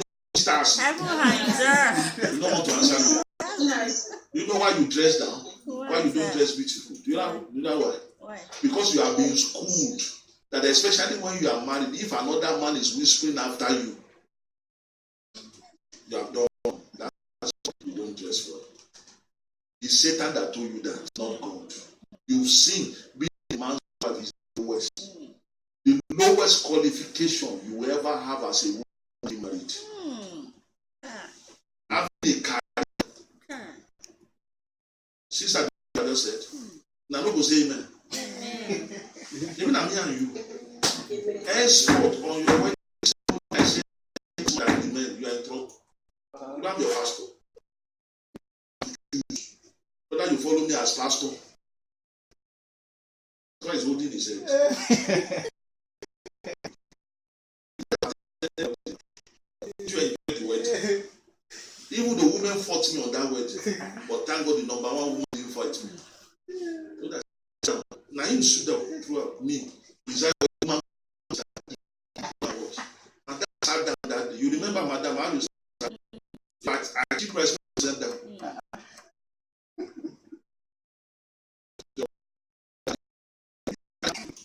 It means wedding ceremony. Give me the pastor can stand. They do stood. Exactly. Me pastor will stand. Bridegroom will sit down. Not beyond that. That's why I know they attend wedding. He stood. So Madam, I say, I don't mind. That's why I have my bride price thing that people are still using. Parents have made it so cheap so that they will say we are not selling our daughter. But men, that is why it's so cheap. Please, parents, anytime make 1 billion above. The money that the man can never pay, even if the man is me, make it 1 billion. That's true. You say, when you know you have not paid price, you go through Twitter. Respect. Will you say get out of my house when you know that the house if they sell out cannot pay the price? In fact, it's thank you. You'll be thanking her for having even one child for you. When you know it's true. Men need to be respected. Even the way they talk. The woman, hey. Let me tell you, the day is come. We have entered season of truth. And brothers, I love you. That's why I'm telling you. Don't wait till society turns up on you before you sit up. You are opening your teeth now because it's cooking for you. You will eat. So it's Abraham that doesn't know that can cook. Did angel eat the food Abraham brought?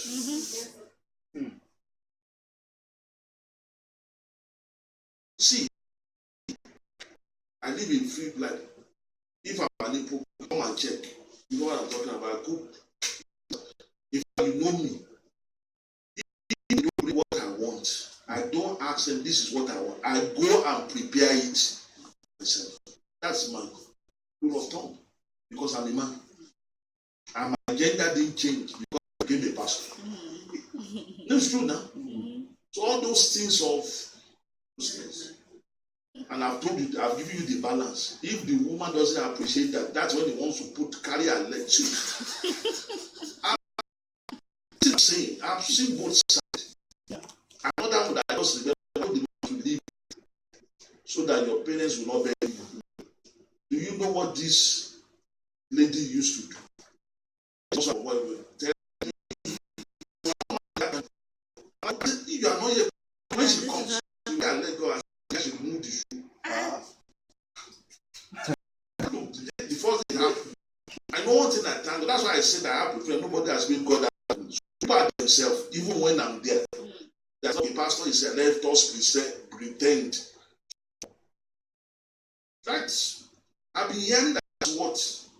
And the guy must not just, he will kneel down to remove the shoe. Look at it. Look at myself that I'm really a man. Because I know myself that I respect him, but this one is. You even see some women, they keep their inner. See, let me tell you, as a man and as a wife material, your inner wear is a personalized thing. There's no love touching each other's one thing. Maybe you want to put them there.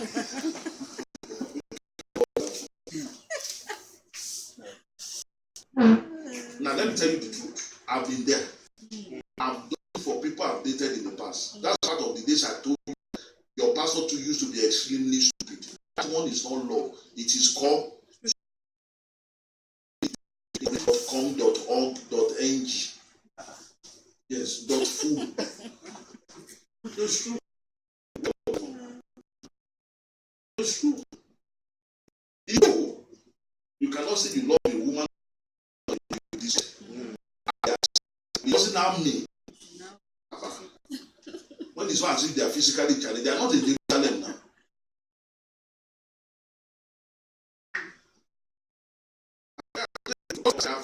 I've told you this one before.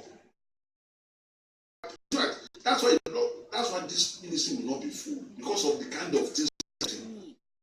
Another one, this woman will go and make the master bedroom. Man think his mistress different. The day I saw that was the last. Me. And that day you will leave that house. I know to tell you this one to show you. Yes, when the man is audible to you, it's not because he's paying the bills. Pay the bills, he will still be audible. Pay the bill, start paying the bill. That's why I want you, sister, to have your own money. You will see that's not changed.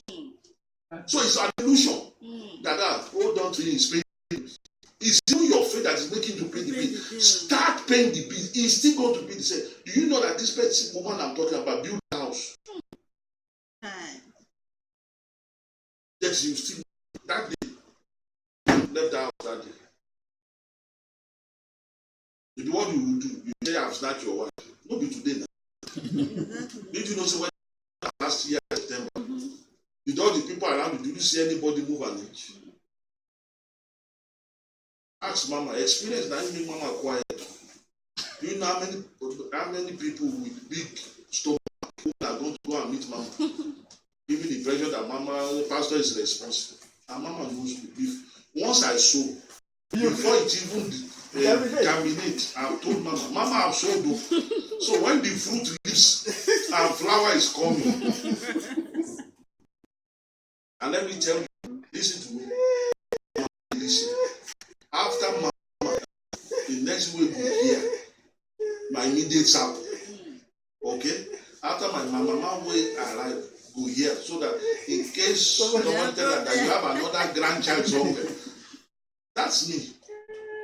And each of you see Mama those days, we just laugh. And I know pastor. If pastor is really, you are not the one that will announce. That's me. I don't run away from responsibility.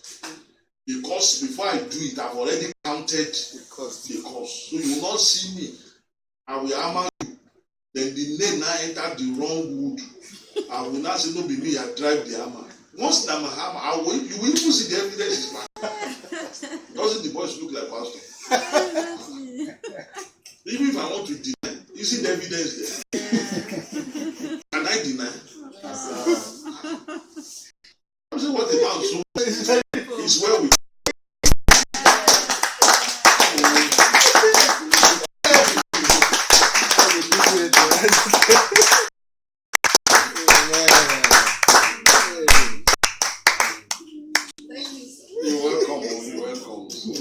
See on Wednesday. Please enjoy your week, and on behalf of Shining Light and everybody, happy birthday to Grandma. And happy belated birthday to our Mama D in Colorado Springs.